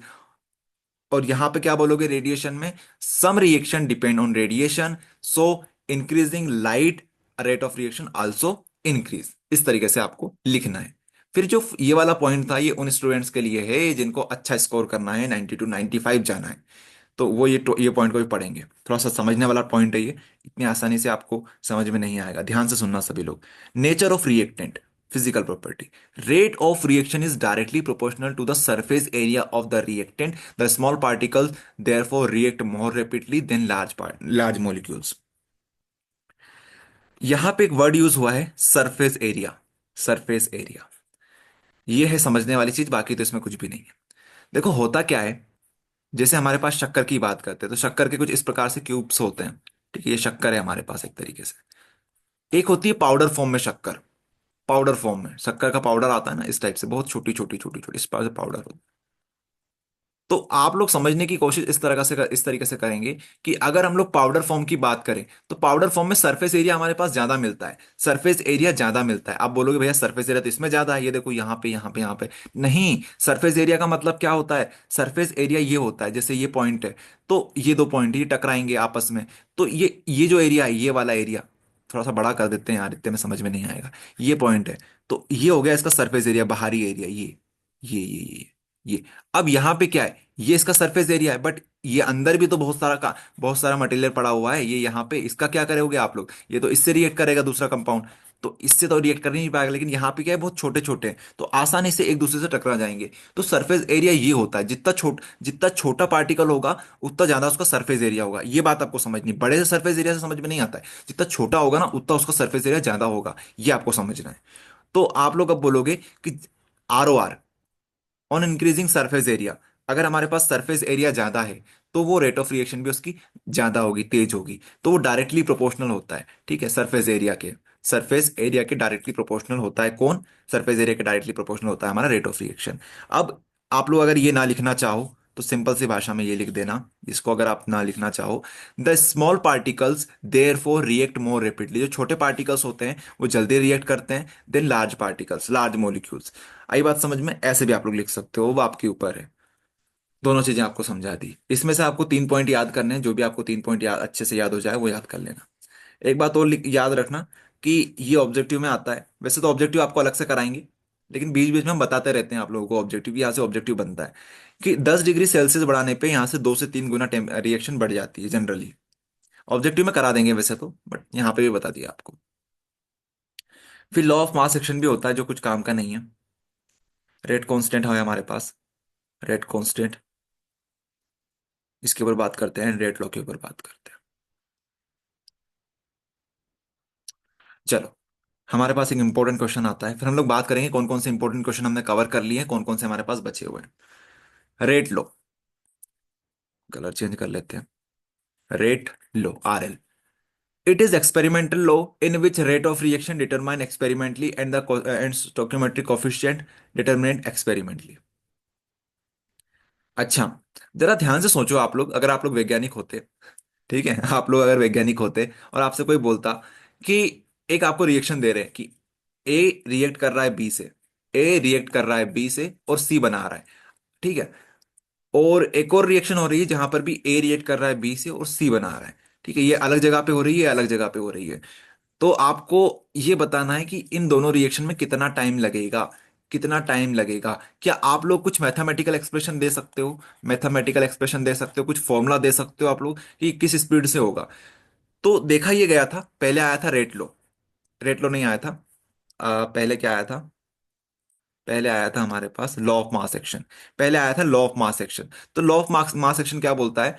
Law of mass action ने ये बोला था कि हाँ हम लोग कैलकुलेट कर सकते हैं, हम आपको फॉर्मूला दे देंगे, ये फॉर्मूला ले लो, इस फॉर्मूले के बेसिस पे आप लोग कैलकुलेट कर सकते हो। लेकिन जब बाद में हमारे पास रेट लो आया, बाद में जब साइंटिस्ट लोगों ने और रिसर्च करी तो उन्होंने बोला कि भैया ये क्या दे दिया आपने, इस चीज से नहीं होगा, ये कुछ रिएक्शन के ऊपर काम करेगा लेकिन 100% रिएक्शन के ऊपर या फिर 99% रिएक्शन के ऊपर ये काम नहीं करेगा। तो अगर ये चीजें कुछ कुछ जगह पे ही काम कर रही है, फॉर्मूला सिर्फ 2-4 रिएक्शन या फिर मल्टीपल रिएक्शन के लिए काम कर रहा था लेकिन सभी रिएक्शन के ऊपर काम नहीं कर रहा था, तो इसीलिए आया रेट लो। रेट लो बोलता है कि नहीं, हम लोग कभी भी फॉर्मूले से रेट ऑफ रिएक्शन नहीं निकाल सकते। तो फिर कैसे निकालेंगे वो हमने यहां पे बताया है।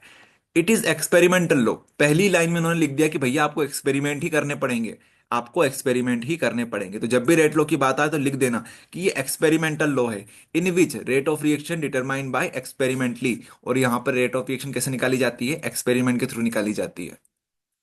आई बात समझ में? एक्सपेरिमेंटल लो है, यहां पे सब चीजें एक्सपेरिमेंट से निकाली जाती है। इवन जो स्टोक्योमेट्रिक कॉफिशिएंट्स हैं, स्टोइक्यो स्टोक्योमेट्रिक स्टोक्योमेट्रिक स्टोक्योमेट्रिक कॉफिशिएंट्स जो होते हैं, क्या होते हैं स्टोक्योमेट्रिक कॉफिशिएंट? कुछ नहीं होते हैं यार, जो पावर होती है, जैसे हमने 2 की पावर 3 लगा दिया, 4 की पावर 5 लगा दिया, तो ये जो पावर होती है इसी को बोलते हैं स्टोक्योमेट्रिक कॉफिशिएंट। ये जो पावर होती है ये कहीं से आती है, जैसे यहाँ पे हमारे पास रिएक्शन हो रही है A+B, A+B, 2A लिए तीन बी लिए, तो ये जो दो लिखा हुआ तीन लिखा हुआ यही होते हैं हमारे पास स्टोक्यूमेट्रिक। नाम बड़ा है लेकिन कुछ भी नहीं है उसके अंदर, स्टोक्यूमेट्रिक बोलते हैं इनको। तो स्टोक्यूमेट्रिक कोफिशिएंट जो होते हैं वो भी हम एक्सपेरिमेंट से निकालते हैं। अभी समझाएंगे आपको, अभी फॉर्मूला भी समझाएंगे कैसे हम लोग इसको यूज करते हैं, वो आपको बताएंगे। ये जो छोटा सा फॉर्मूला निकाला है ये एक्सपेरिमेंटल फॉर्मूला है, मतलब ये फॉर्मूला नहीं है एक तरीके से, ये एक्सपेरिमेंट ही है कि भैया एक्सपेरिमेंट करो ये चीजें रखो, ऐसा करके चीजें हैं ये, फॉर्मूला नहीं है ये। तो इतनी चीज समझ में आई, हमें सिर्फ इतना समझ में आया, हम आपसे उम्मीद ये करेंगे कि आपको इतना समझ में आ गया होगा कि एक्सपेरिमेंटल लॉ है, जितनी भी चीजें होगी सब एक्सपेरिमेंट से निकलेगी। चलिए एक्सपेरिमेंट से निकलेगी। अब एक काम करते हैं, चलो एक काम करते हैं, पहले यहीं पे समझा देते हैं, जिनको समझ में आ जाएगा ठीक है, बाकी इसको एक बार और अपनी लैंग्वेज में समझाएंगे।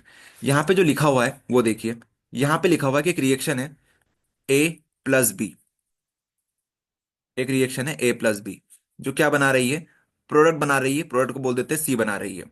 अब ए क्या हो सकते हैं, ए दो हो सकते हैं या फिर तीन हो सकते हैं। तो अब हम लोग नंबर ना लिखते हुए कुछ इस तरह से लिख देते हैं कि ए हमारे पास ए है और बी हमारे पास बी है, ठीक है, ये नंबर हो सकते हैं कुछ भी।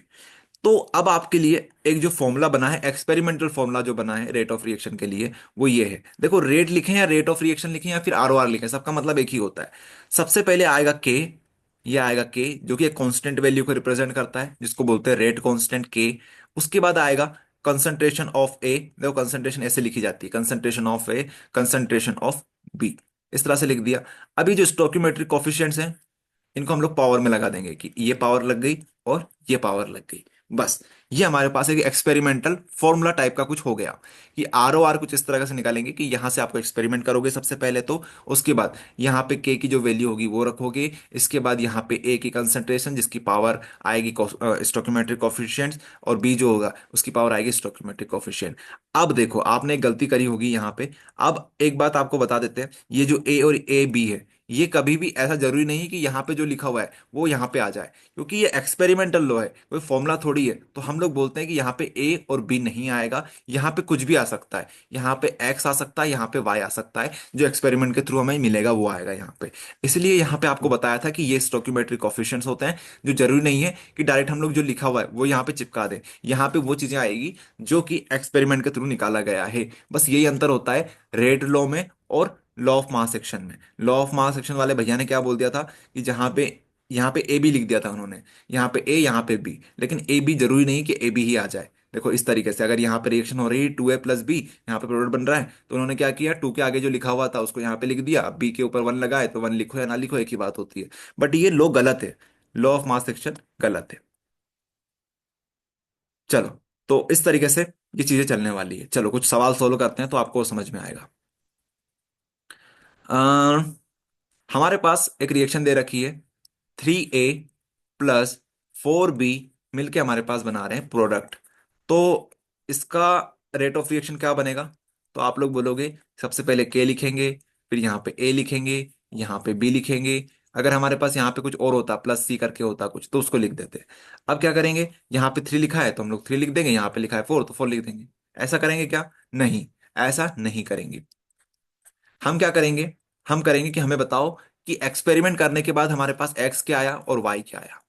तो आपको ये चीजें क्वेश्चन में गिवन होगी कि हमारे पास एक्स है 3 और वाई आया हमारे पास 5। हो सकता है इसके इक्वल भी आ जाए, जरूरी थोड़ी 3 अब कभी नहीं आ सकता, हो सकता है आ जाए। तो अगर 3 नहीं होगा तो कुछ और हो जाएगा 1, यहाँ पे कुछ भी हो सकता है, कुछ भी नंबर हो सकते हैं। चलो मान लो 2 यहाँ पे आ गया, तो हम लोग यहाँ पे लिखेंगे 2, यहाँ पे लिखेंगे 5। आई बात समझ में, ये चीजें होती है यहाँ पे। बस ये हो गया काम खत्म, ये होता है हमारे पास रेट ऑफ रिएक्शन। ओके, ये होती है रेट ऑफ रिएक्शन। अब यहीं से चीज समझो, यहाँ पे 2 लिखा है, यहाँ पे 5 लिखा है, ये हमारे पास क्या है, स्टोइकियोमेट्रिक कोफिशिएंट्स ही हैं, बट ये एक्सपेरिमेंट्स आए हुए हैं। तो अगर हम लोग 2 और 5 को जोड़ देते हैं तो कितना आएगा हमारे पास, 7 आएगा।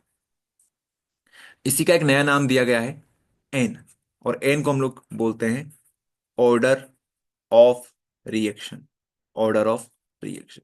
तो ऑर्डर ऑफ रिएक्शन क्या होती है, ऑर्डर ऑफ रिएक्शन कुछ नहीं होती है, जो स्टोइकियोमेट्रिक कोफिशिएंट्स होते हैं जो एक्सपेरिमेंट से आते हैं उन्हीं का सम होता है। या फिर आप लोग ऐसा बोल दो कि order of reaction is defined as the power of concentration terms in rate of reaction is known as order of reaction. The sum of power of concentration terms in rate of reaction experiment is known as order of reaction. आई बात समझ में, तो ये होता है order of reaction. चलो एक बार और देख लो यहाँ पे, ये सारी चीजें आपको एग्जाम में अगर आ जाए तो इस तरह से लिख के आना है। सब चीज अच्छे से प्रॉपर डिफाइन करना कि यहाँ पे के है तो के क्या है, ए है तो क्या है, बी है तो क्या है, कंसंट्रेशन टर्म्स कैसे बनाते हैं, एक्स वाई क्या है। तो आप लोग बताओगे कि ऑर्डर ऑफ रिएक्शन है एक्स और Y, order of reaction with respect to A है, order of reaction with respect to B है, ये कंसंट्रेशन टर्म्स बी है, कंसंट्रेशन टर्म ए है, के हमारे पास रेट कांस्टेंट है। ठीक है। इसके अलावा हम लोग के की वैल्यू फाइंड करते हैं, वो भी आपको बताएंगे जब आपको ऑब्जेक्टिव ऑब्जेक्टिव करेंगे।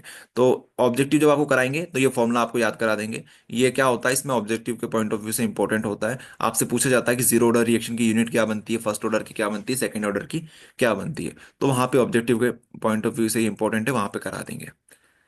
चलो अब ऑर्डर ऑफ रिएक्शन थोड़ा समझ लो, ऑर्डर ऑफ रिएक्शन क्या होती है। Order of reaction is defined as the sum of power which are raised on the concentration terms in the rate equation और rate law। जैसे हमारे पास ये चीज दे रखी है, ठीक है, A A plus B B plus C C equals to product या फिर गिव्स प्रोडक्ट। तो हमने क्या बोला कि के लिखा हमने यहाँ पे ए लिखा, यहाँ पे बी लिखा, यहाँ पे सी लिखा। ठीक है। अब हमने क्या बोला कि यहाँ पे हमारे पास एक्सपेरिमेंट से जो चीजें आएगी वो लिखेंगे, लेकिन यहाँ पे पी आ गया, यहाँ पे क्यू आ गया, यहाँ पे आर आ गया। ठीक है।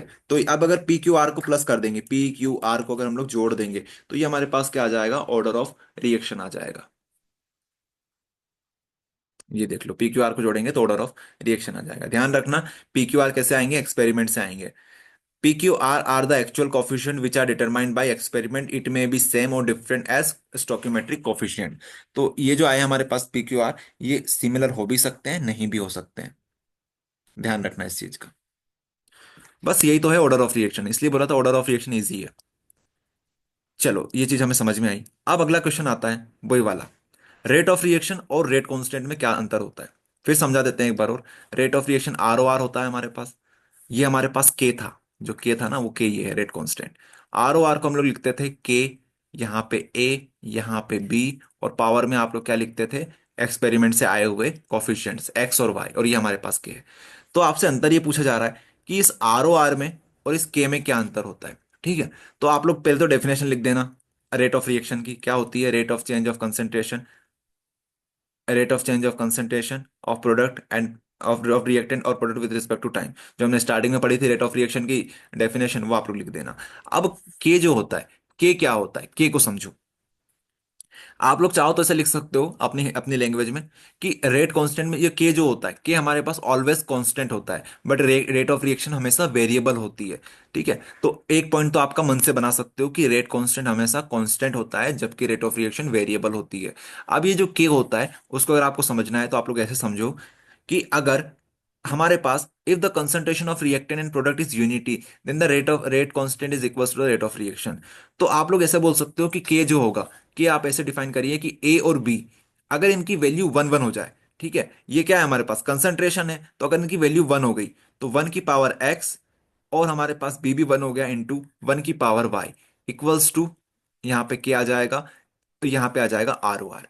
अगर ये कंडीशन होती है तो हम लोग बोल सकते हैं कि R O R equals to हो जाएगा के का, क्योंकि अगर एक की पावर कुछ भी लगा लो, एक की पावर कुछ भी लगाओगे तो आएगा तो एक ही, और यहाँ पर भी एक की पावर वाई लगा लो, जेड लगा लो, 9 लगा लो, 100 लगा लो, कुछ भी लगा लो, आएगा तो एक ही, और एक का गुणा एक से करोगे तो एक आएगा, और फिर के का गुणा एक से करोगे तो एक आएगा, के आएगा। ठीक है।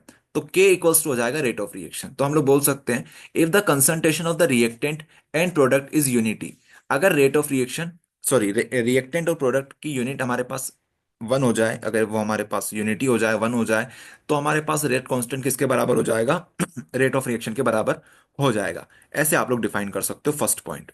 सेकेंड पॉइंट क्या बोलेंगे, it depend on concentration of reactant at a particular moment, it depend on concentration of reactant at a particular moment. तो ये किस पे डिपेंड करता है, कंसंट्रेशन ऑफ रिएक्टेंट के ऊपर डिपेंड करता है। हमने देखा था ना, ए के ऊपर डिपेंड करता है, बी के ऊपर डिपेंड करता है, बट ये क्या है, ये इंडिपेंडेंट है। इंडिपेंडेंट क्यों है भैया, क्योंकि यहाँ पे जब वन होगा, यहाँ पे वन होगा, तो ये तो इंडिपेंडेंट हुआ ना, कंडीशन फंसा दी हमने यहाँ पे। तो ये हमेशा इंडिपेंडेंट होता है, ये डिपेंडेंट होता है, किस पे डिपेंड करता है, ए बी के ऊपर डिपेंड करता है। तो ये दो पॉइंट आपके तैयार हो गए। तीसरा पॉइंट है हमारे पास, it is generally decrease with process of reaction. तो होता क्या है, इनिशियली तो रेट ऑफ रिएक्शन तेजी से होता है, जैसे हम शक्कर पानी में घुलते हैं तो इनिशियली तो बहुत जल्दी जल्दी घुलती है, लेकिन जो आखिरी आखिरी में बच जाता है ना थोड़ा सा, वो बहुत टाइम लगाता है घुलने में। ओके, तो वही चीज यहाँ पर है कि ये टाइम लगाता है बट इसको कोई फर्क नहीं पड़ता, ये तो कांस्टेंट है। ठीक है, यहाँ पे कोई फर्क नहीं पड़ता, ये बोलता होगा मुझे फर्क नहीं पड़ता, यहाँ पे फर्क पड़ता है। आई बात समझ में? ये हमारे पास 3 पॉइंट हो गया।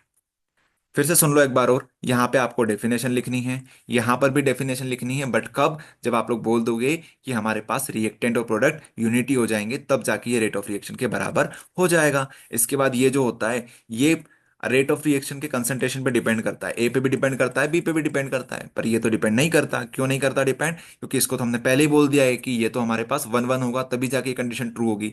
तो ये इंडिपेंडेंट है, ये डिपेंडेंट है। इसके बाद it is generally decrease with process of reaction, ये प्रोसेस जैसे जैसे होती जाएगी वैसे डिक्रीज होता जाएगा, बट इसको फर्क नहीं पड़ता है। उसके बाद इट इज यूनिट। अब इसकी यूनिट बता दो कि इसकी यूनिट क्या हो सकती है? इसकी यूनिट हो सकती है मोल पर लीटर इनवर्स सेकंड इनवर्स। ये यूनिट आपको याद करा देंगे जब आपको न्यूमेरिकल कराएंगे, सॉरी ऑब्जेक्टिव कराएंगे। मोल पर लीटर इनवर्स सेकंड इनवर्स, ये इसकी यूनिट होती है, इस तरह से। मोल पर लीटर सेकंड इनवर्स, ये होती है एक्चुअल यूनिट। ठीक है, इसकी यूनिट वेरी करती है, it change according to the order of reaction. अभी ऑर्डर ऑफ रिएक्शन के ऊपर डिपेंड करता है, यूनिट की बात कर रहे हैं हम लोग, यूनिट तो यूनिट तो चेंज हो सकती है ना, फर्स्ट ऑर्डर सेकंड ऑर्डर, उसके अकॉर्डिंग ये चेंज हो सकती है, लेकिन यहाँ पे इस तरह से होता है ये। तो ये कुछ 4 3 पॉइंट है जो आपको याद करने हैं। आप लोग मन से भी एक पॉइंट बना सकते हो कि रेट कांस्टेंट हमेशा कांस्टेंट होता है, रेट ऑफ रिएक्शन जो होता है जिसकी वैल्यू जो होती है ये वेरी कर सकती है। ठीक है, रेट कांस्टेंट की बात करें तो कांस्टेंट की वैल्यू सेम होती है, लेकिन यूनिट अलग हो सकती है। ओके, तो ये थे हमारे पास रेट ऑफ रिएक्शन और रेट कांस्टेंट की कहानी। ऑर्डर ऑफ रिएक्शन की बात कर लेते हैं फिर से। ऑर्डर ऑफ रिएक्शन आपको समझा दिया क्या होता है ऑर्डर ऑफ रिएक्शन, कि अगर हम लोग पी क्यू आर को जोड़ देंगे तो हमारे पास एन बनेगा, जो कि एक्सपेरिमेंट के थ्रू आएगा। अब ऑर्डर ऑफ रिएक्शन अलग अलग प्रकार के हो सकते हैं, zero order, first order, second order, third order. जैसे हम जीरो ऑर्डर की बात करते हैं, जैसे हमारे पास ये रिएक्शन दे रखी है, ओके, H2Cl2 2HCl। तो हम लोग अगर रेट ऑफ रिएक्शन निकालें, इसका ROR निकालें, तो कैसे निकालेंगे? सबसे पहले के लिखेंगे, यहाँ पे हम लोग ए लिखेंगे, ए क्या दे रखा है? H2, तो हम लोग यहाँ पे H2 लिख देंगे। ये फिर हमें बी चाहिए, बी क्या दे रखा है? Cl2, तो Cl2 लिख देंगे। उसके बाद आगे क्या? आगे हम लोग देखेंगे कि यहाँ पे एक्सपेरिमेंट के थ्रू, जैसे यहाँ पे 1 दे रखा है, यहाँ पे 1 दे रखा है, बट रियलिटी ये थोड़ी है। हम बोलेंगे एक्सपेरिमेंट के थ्रू क्या निकला, तो एक्सपेरिमेंट के थ्रू यहाँ पे जो निकलता है पी और क्यू, या फिर XY जो आप लोग बोलते हो, यहाँ पे भी जीरो आएगा, यहाँ पे भी जीरो आएगा।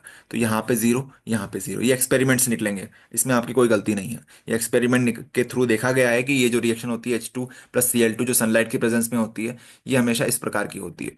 ओके, सो ये चीज यहाँ पे हमने लिख दी है कि ये एक्सपेरिमेंट के थ्रू हमारे पास आएगा, और आप लोग जोड़ोगे जीरो और जीरो के तो कितना आएगा? जीरो आएगा। तो ये हमारे पास ऑर्डर ऑफ रिएक्शन हो गई, ये जीरो ऑर्डर रिएक्शन का एग्जाम्पल है। ध्यान रखना, जीरो ऑर्डर रिएक्शन का एग्जाम्पल ये वाला है, H2 + Cl2 गिव्स HCl। कितने मॉलिक्यूल्स देंगे? दो, दो मॉलिक्यूल्स देंगे। और ये जो एच म्यू लिखा हुआ है, एच म्यू, एच म्यू का मतलब होता है सनलाइट।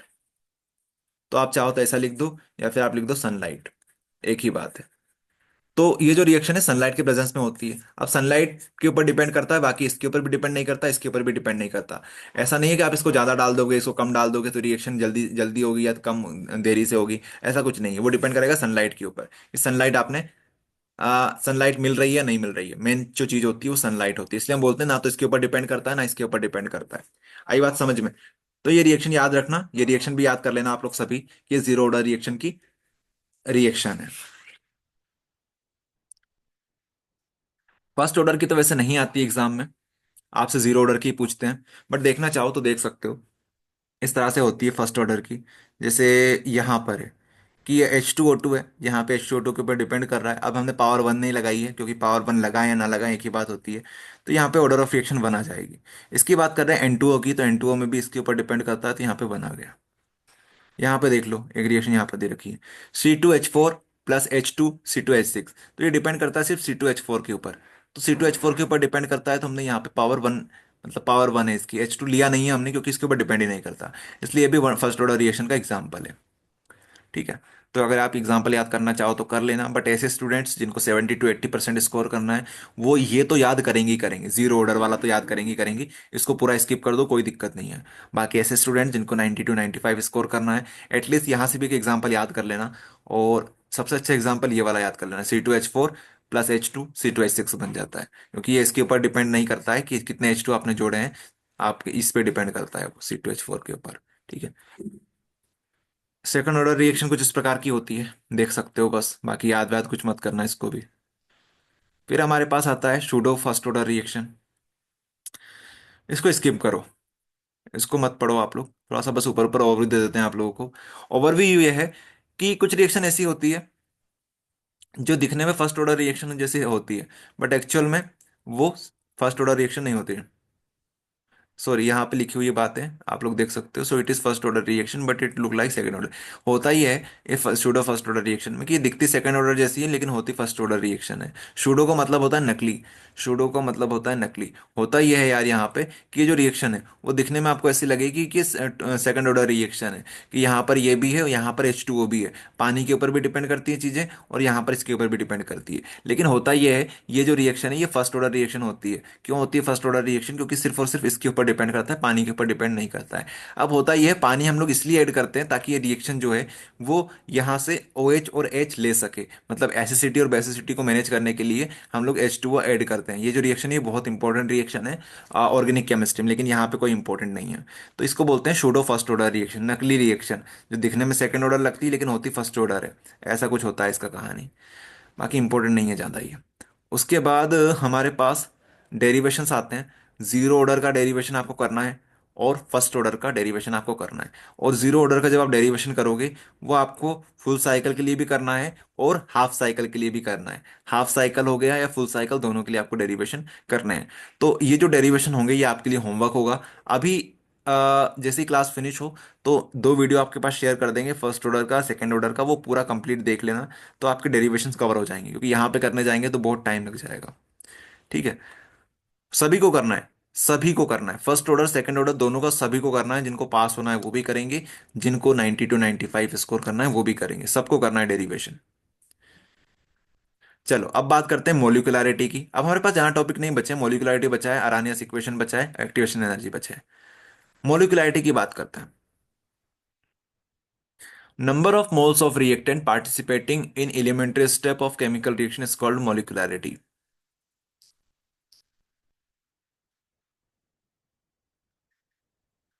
देखिए यहां पे मोलिकुलरिटी क्या होती है? Number of moles of reactant participating in elementary step of chemical reaction is called molecularity.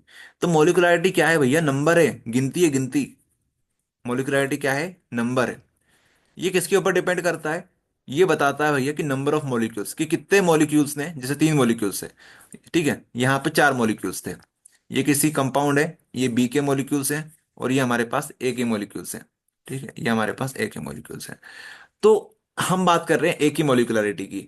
ए के पास मान लो 500 मॉलिक्यूल्स थे, 500 मॉलिक्यूल्स थे, लेकिन जब बात करी लड़ाई की, जब लड़ाई करने की बारी आई, तो तैयार कितने हुए? सिर्फ 3 मॉलिक्यूल्स हुए कि हम जाएंगे युद्ध करने। बाकी 500 में से जो बाकी के बच गए, एक मिनट, बाकी के जो हमारे पास मॉलिक्यूल्स बच गए वो क्या थे? उन्होंने बोला हम युद्ध करने नहीं जाएंगे भैया, हमने तो बस हाथ खड़े कर दिए थे। लेकिन आप तो युद्ध करा रहे हो, हमें क्या पता था कि आप युद्ध करा दोगे। हमें तो लगा कि यार समझौता हो जाएगा, लेकिन ऐसी बात नहीं है। तो जो मॉलिक्यूल्स रेडी हुए हैं युद्ध करने के लिए वही हमारे पास एक्चुअल हैं, वही हमारे सबसे भरोसेमंद मॉलिक्यूल्स हैं। तो वही बात है, मॉलिक्यूलरिटी क्या होती है? Number of molecules of reactant participating in elementary step. तो वो मॉलिक्यूल्स जो पार्टिसिपेट करते हैं केमिकल रिएक्शन में उसे बोलते हैं हम लोग मॉलिक्यूलरिटी, नंबर को बोलते हैं मॉलिक्यूलरिटी। अब यहाँ पे एक वर्ड यूज हुआ है, एलिमेंट्री स्टेप। एलिमेंट्री स्टेप, अब जरा एक देखो, बहुत शानदार तरीके से आपको समझाते हैं एलिमेंट्री स्टेप का मतलब क्या है। मान लो युद्ध हुआ, मान लो युद्ध हुआ। युद्ध में मान लो हमारे 3 सैनिक थे कि हम तीनों युद्ध करेंगे, गए बेचारे उन युद्ध करने के लिए। ठीक है, 3 गए युद्ध करने के लिए।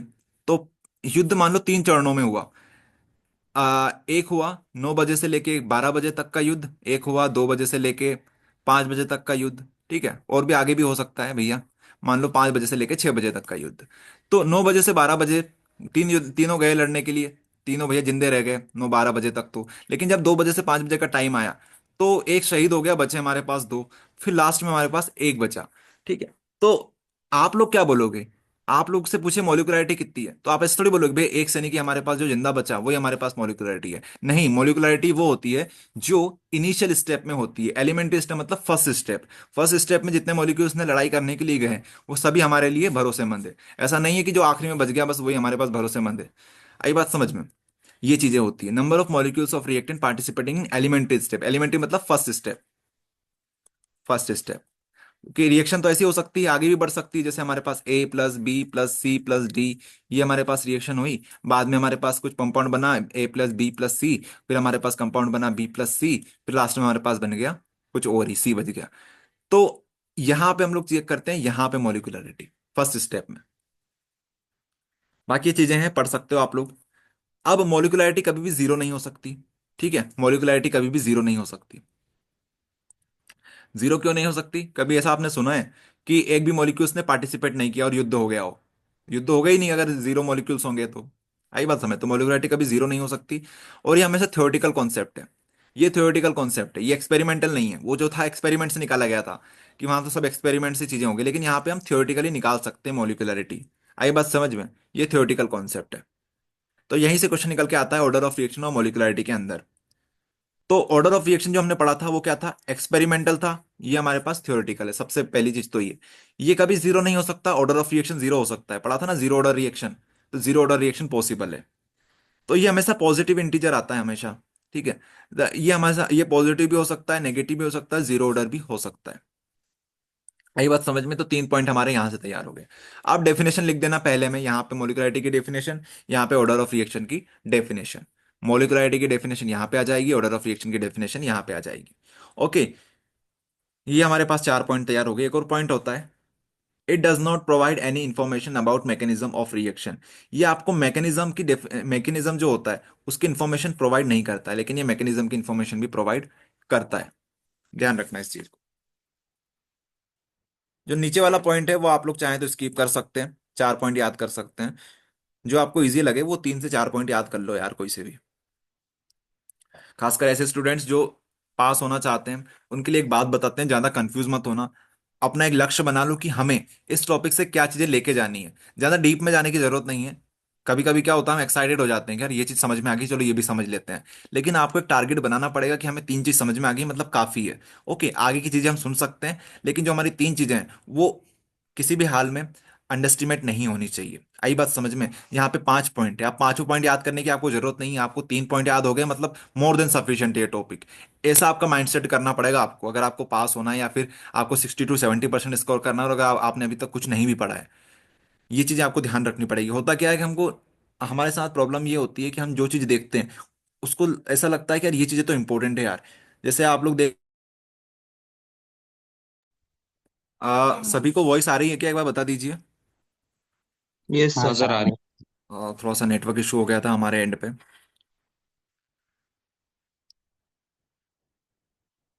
हाँ, तो हम ये बात बोल रहे थे, ऐसे स्टूडेंट जिनको सिर्फ पास होना है और उन्होंने कुछ नहीं पढ़ा है या 60 70 स्कोर करना है, तो आपको अपना माइंडसेट आप क्लियर रखना पड़ेगा। ज़्यादा कंफ्यूज नहीं होना है, जो चीज़ें आपके पास है उससे पढ़ाई करो। आपको ये नहीं देखना है कि यार वो चीज़ क्या प्रोवाइड कर रहे हैं, वो हो सकता है वो हमारे से बेटर प्रोवाइड कर रहे हो, या फिर वहाँ पे ज़्यादा अच्छे से पढ़ाया जा रहा हो। कहीं से भी पढ़ो, कहीं से भी कुछ भी करो, बट एक माइंडसेट अपना रखो कि जो चीज़ें हमें करनी है वो कैसे भी करके करनी है। अपना जो टारगेट है कि भैया ये टारगेट तो हमें किसी भी हाल में फुलफिल करना ही है, वो आपको करना है बस। जैसे यहाँ पे हमारे पास 4 से 5, 5 से 6 टॉपिक्स हो जाते हैं, लेकिन आपको अगर पास होना है तो आप लोग उनकी बात ना सुने। जैसे हम बीच में बताते रहते हैं कि ये टॉपिक 95 वाले बच्चों के लिए इंपॉर्टेंट है, तो आप लोग उसमें घुस रहे हो और उसको समझ रहे हो, और वहां पे समझ में नहीं आया तो फिर आप लोग डिमोटिवेट हो जाते हो। अरे यार ये टॉपिक तो समझ में नहीं आ रहा है। लेकिन आपको जो बाकी चीजें वो तो समझ में आ गई, आपका जो टारगेट था वो तो फुलफिल हो गया। ये चीजें आपको लेके चलनी पड़ेगी। ठीक है, चलो। इसके बाद बात करते हैं कॉन्सेप्ट ऑफ एक्टिवेशन एनर्जी के ऊपर। Concept of activation energy simple है, ये भी कोई मुश्किल नहीं है यार।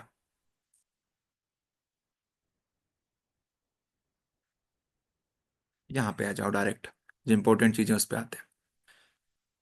अपन नीचे से स्टार्ट करते हैं, फिर यहाँ पे आपको एक एक करके चीजें समझाते हैं। देखो, होता क्या है, हर एक मॉलिक्यूल, ये हमारे पास रिएक्टेंट है। आप सभी को वॉइस आ रही है क्या, बताइए एक बार। वॉइस इशू आ रहा वापिस से। चलो 1 मिनट आप लोग वेट कर। नेटवर्क इश्यू है। हाँ ठीक है, करते हैं उसको रिजॉल्व।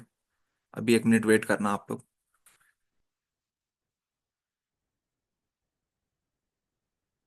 हाँ तो हम बात, रिकॉर्डिंग वापस से हमने स्टार्ट कर दी है। हम कहाँ पर थे, यहाँ पे थे।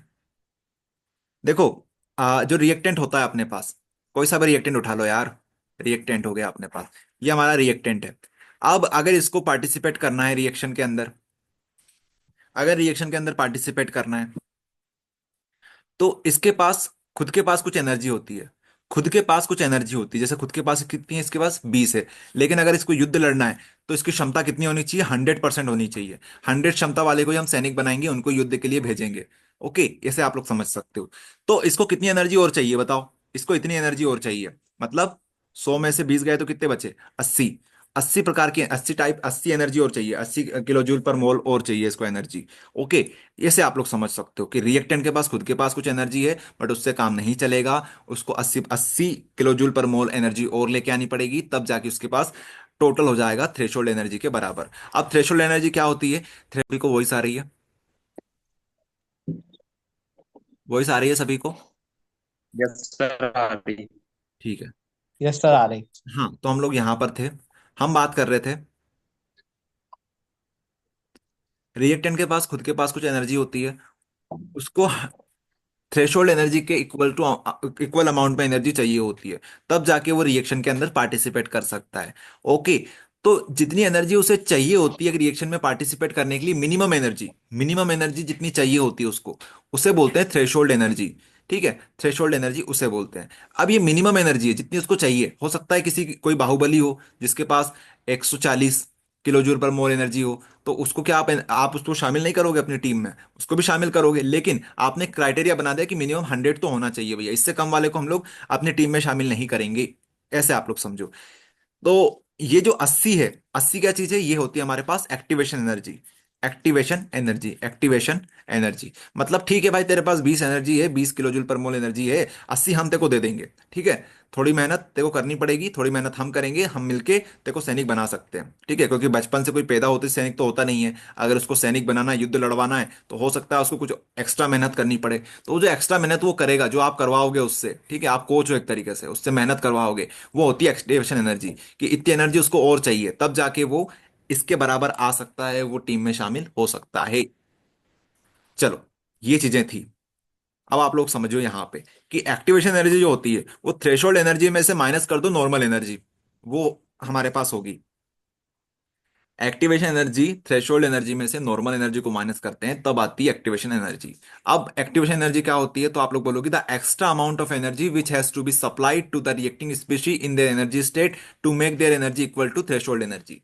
अब आपको कहानी बहुत सिंपल तरीके से समझ में आ रही होगी कि जो एक्स्ट्रा एनर्जी हमें देनी पड़ेगी एक नॉर्मल स्पीशी को, किसके लिए, ताकि उसकी एनर्जी किसके इक्वल हो जाए, थ्रेशोल्ड एनर्जी के बराबर हो जाए या फिर उससे ज्यादा हो जाए, उसे बोलते हैं एक्टिवेशन एनर्जी।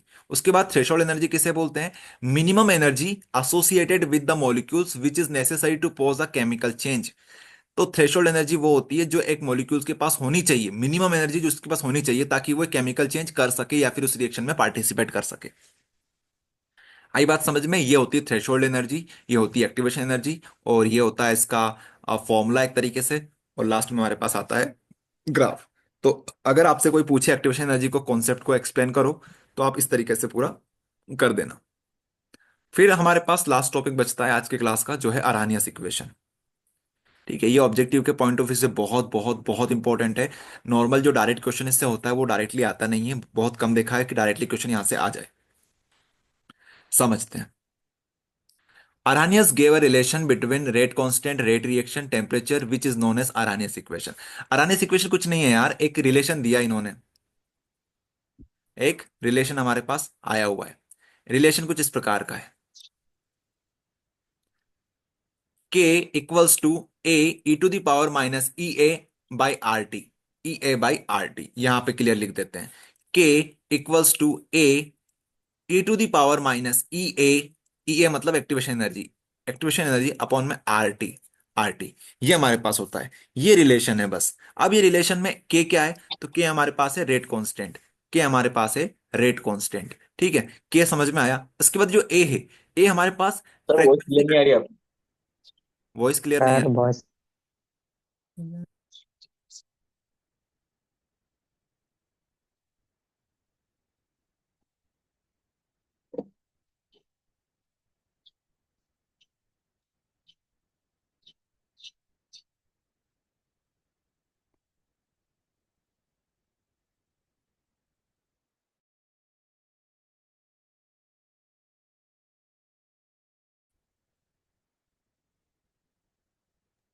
ठीक है, अब बताओ तो जरा, वॉइस आ रही है? हाँ हाँ सर सर आ आने रही है। लगी। यस सर आ रही। ठीक है, ठीक है, अब आ रही है। देखो, ये जो लास्ट टॉपिक हमारा बचा हुआ है, ये ऑब्जेक्टिव के पॉइंट ऑफ व्यू से इंपॉर्टेंट है। तो यहाँ पे ये जो हमारे पास होती है, ये हमारे पास अरानियस इक्वेशन होती है। ये रिलेशन बताता है आपको, रेट कांस्टेंट में, रेट रिएक्शन में, एक्टिवेशन एनर्जी में, ये रिलेशन बताता है कि क्या रिलेशन बनता है हमारे पास। तो यहाँ पे जो ए लिखा हुआ है, यहाँ पे जो ए लिखा हुआ था, वो हमारे पास फ्रीक्वेंसी फैक्टर है, या फिर अरानियस कांस्टेंट आप लोग इसे बोल सकते हो। ठीक है, ए हमारे पास फ्रीक्वेंसी फैक्टर है। ये जो लिखा हुआ है, ये हमारे पास है एक्टिवेशन एनर्जी, जो हमने पढ़ा था। आर जो होता है, ये गैस कांस्टेंट होता है, मतलब एक कांस्टेंट वैल्यू है। टी जो होता है, ये टेम्परेचर होता है, जो कि एब्सोल्यूट टेम्परेचर होता है, मतलब केल्विन में हमें लेना पड़ता है। ऐसा नहीं है कि आप लोग डिग्री सेल्सियस या फ़ारेनहाइट में ले लो। एब्सोल्यूट का मतलब है आपको केल्विन में लेना है, केल्विन में। ठीक है, तो टेम्परेचर हो गया, रेट कांस्टेंट हो गया, ये जो होता है हमारे पास एक्टिवेशन एनर्जी हो गई। बस यही है। तो सिर्फ इतना सा याद कर लो, ये इक्वेशन याद कर लो, इतना में काम हो जाएगा। वैसे पूरा डेरिवेशन होता है, बट जब आता ही नहीं है तो क्या मतलब, चाहो तो एक ही फॉर्मूला याद कर लेना, एक ये फॉर्मूला याद कर लो और एक ये याद कर लो। 90 to 95% चांस यही होते हैं कि यही फॉर्मूला आता है। ये तो नहीं आता है, हमने आज तक नहीं देखा है कि ये फॉर्मूला डायरेक्ट आपसे पूछा गया हो। ठीक है, इतना काफी है। अब जरा देख लो कैसे आता है क्वेश्चन। ये जो अरानियस इक्वेशन वाला क्वेश्चन है, ये नीचे वाला देखो, अरानियस इक्वेशन। अरानियस इक्वेशन अरानियस इक्वेशन 2012 में, 13 में, 15 में, 18 में और भी आगे आया होगा, क्योंकि ये जो हमारे पास स्क्रीनशॉट है, ये 2020 में लिया गया था। तो 2020 के बाद हो सकता है 21 में, 22 में, 23 में, 24 में और क्वेश्चन आया हुआ हो, लेकिन आप लोग यहीं से अंदाजा लगा सकते हो कितना इंपॉर्टेंट है। तो सिंपल से आपसे क्या पूछा है उन्होंने, देखो, अरानियस इक्वेशन इज, ये होती है, ये होती है, ये होती है, ये होती है। जस्ट आपको अरानियस इक्वेशन याद करनी है, K equals to A E to the power minus E A upon R T. K equals to A E A mine E to the power minus E A upon R T, ऐसे आपको याद करना है। Okay, इसके अलावा ऊपर का question देख लो एक बार, ऑब्जेक्टिव वैसे आपको कराएंगे अलग से, बट देख लो यहाँ पे, rate of chemical reaction depend upon activation, active mass, atomic mass, equivalent weight, molecular mass. तो जो हमारे पास रेट ऑफ केमिकल रिएक्शन होती है, वो किसके ऊपर डिपेंड करती है? तो वो एक्टिव मास के ऊपर डिपेंड करती है कि एक्टिव कितना मास उसका है, रिएक्शन के अंदर जो पार्टिसिपेट किए हैं वो एक्टिव कितने हैं, उसके ऊपर डिपेंड करती है, ना कि molecular mass, atomic mass, equivalent weight. भाई जो एक्टिव होगा उसी के ऊपर तो डिपेंड करेगी, जो इनएक्टिव होगा उसके ऊपर डिपेंड नहीं करेगी। ये ऑब्जेक्टिव के पॉइंट ऑफ व्यू से इंपॉर्टेंट है, और ऑब्जेक्टिव ये आता है इस तरीके से। हो सकता है फिल इन द ब्लैंक्स में आपसे पूछ ले, इमेज द कॉलम में पूछ ले, फिलअप्स में पूछ ले, ट्रू फॉल्स में पूछ ले, वन वर्ड में पूछ ले, एमसीक्यू में पूछ ले, ये कुछ भी पूछ सकते हैं आप लोगों से। ठीक है, तो ये चीजें हमने देखी है। अब देख लेते हैं इंपॉर्टेंट क्वेश्चंस फटाफट कितने हमने कवर कर लिए हैं, और कौन कौन से आपके लिए होमवर्क रहेंगे। ये पूरा चैप्टर हमने कवर कर लिया, इतना ही था चैप्टर बस ये।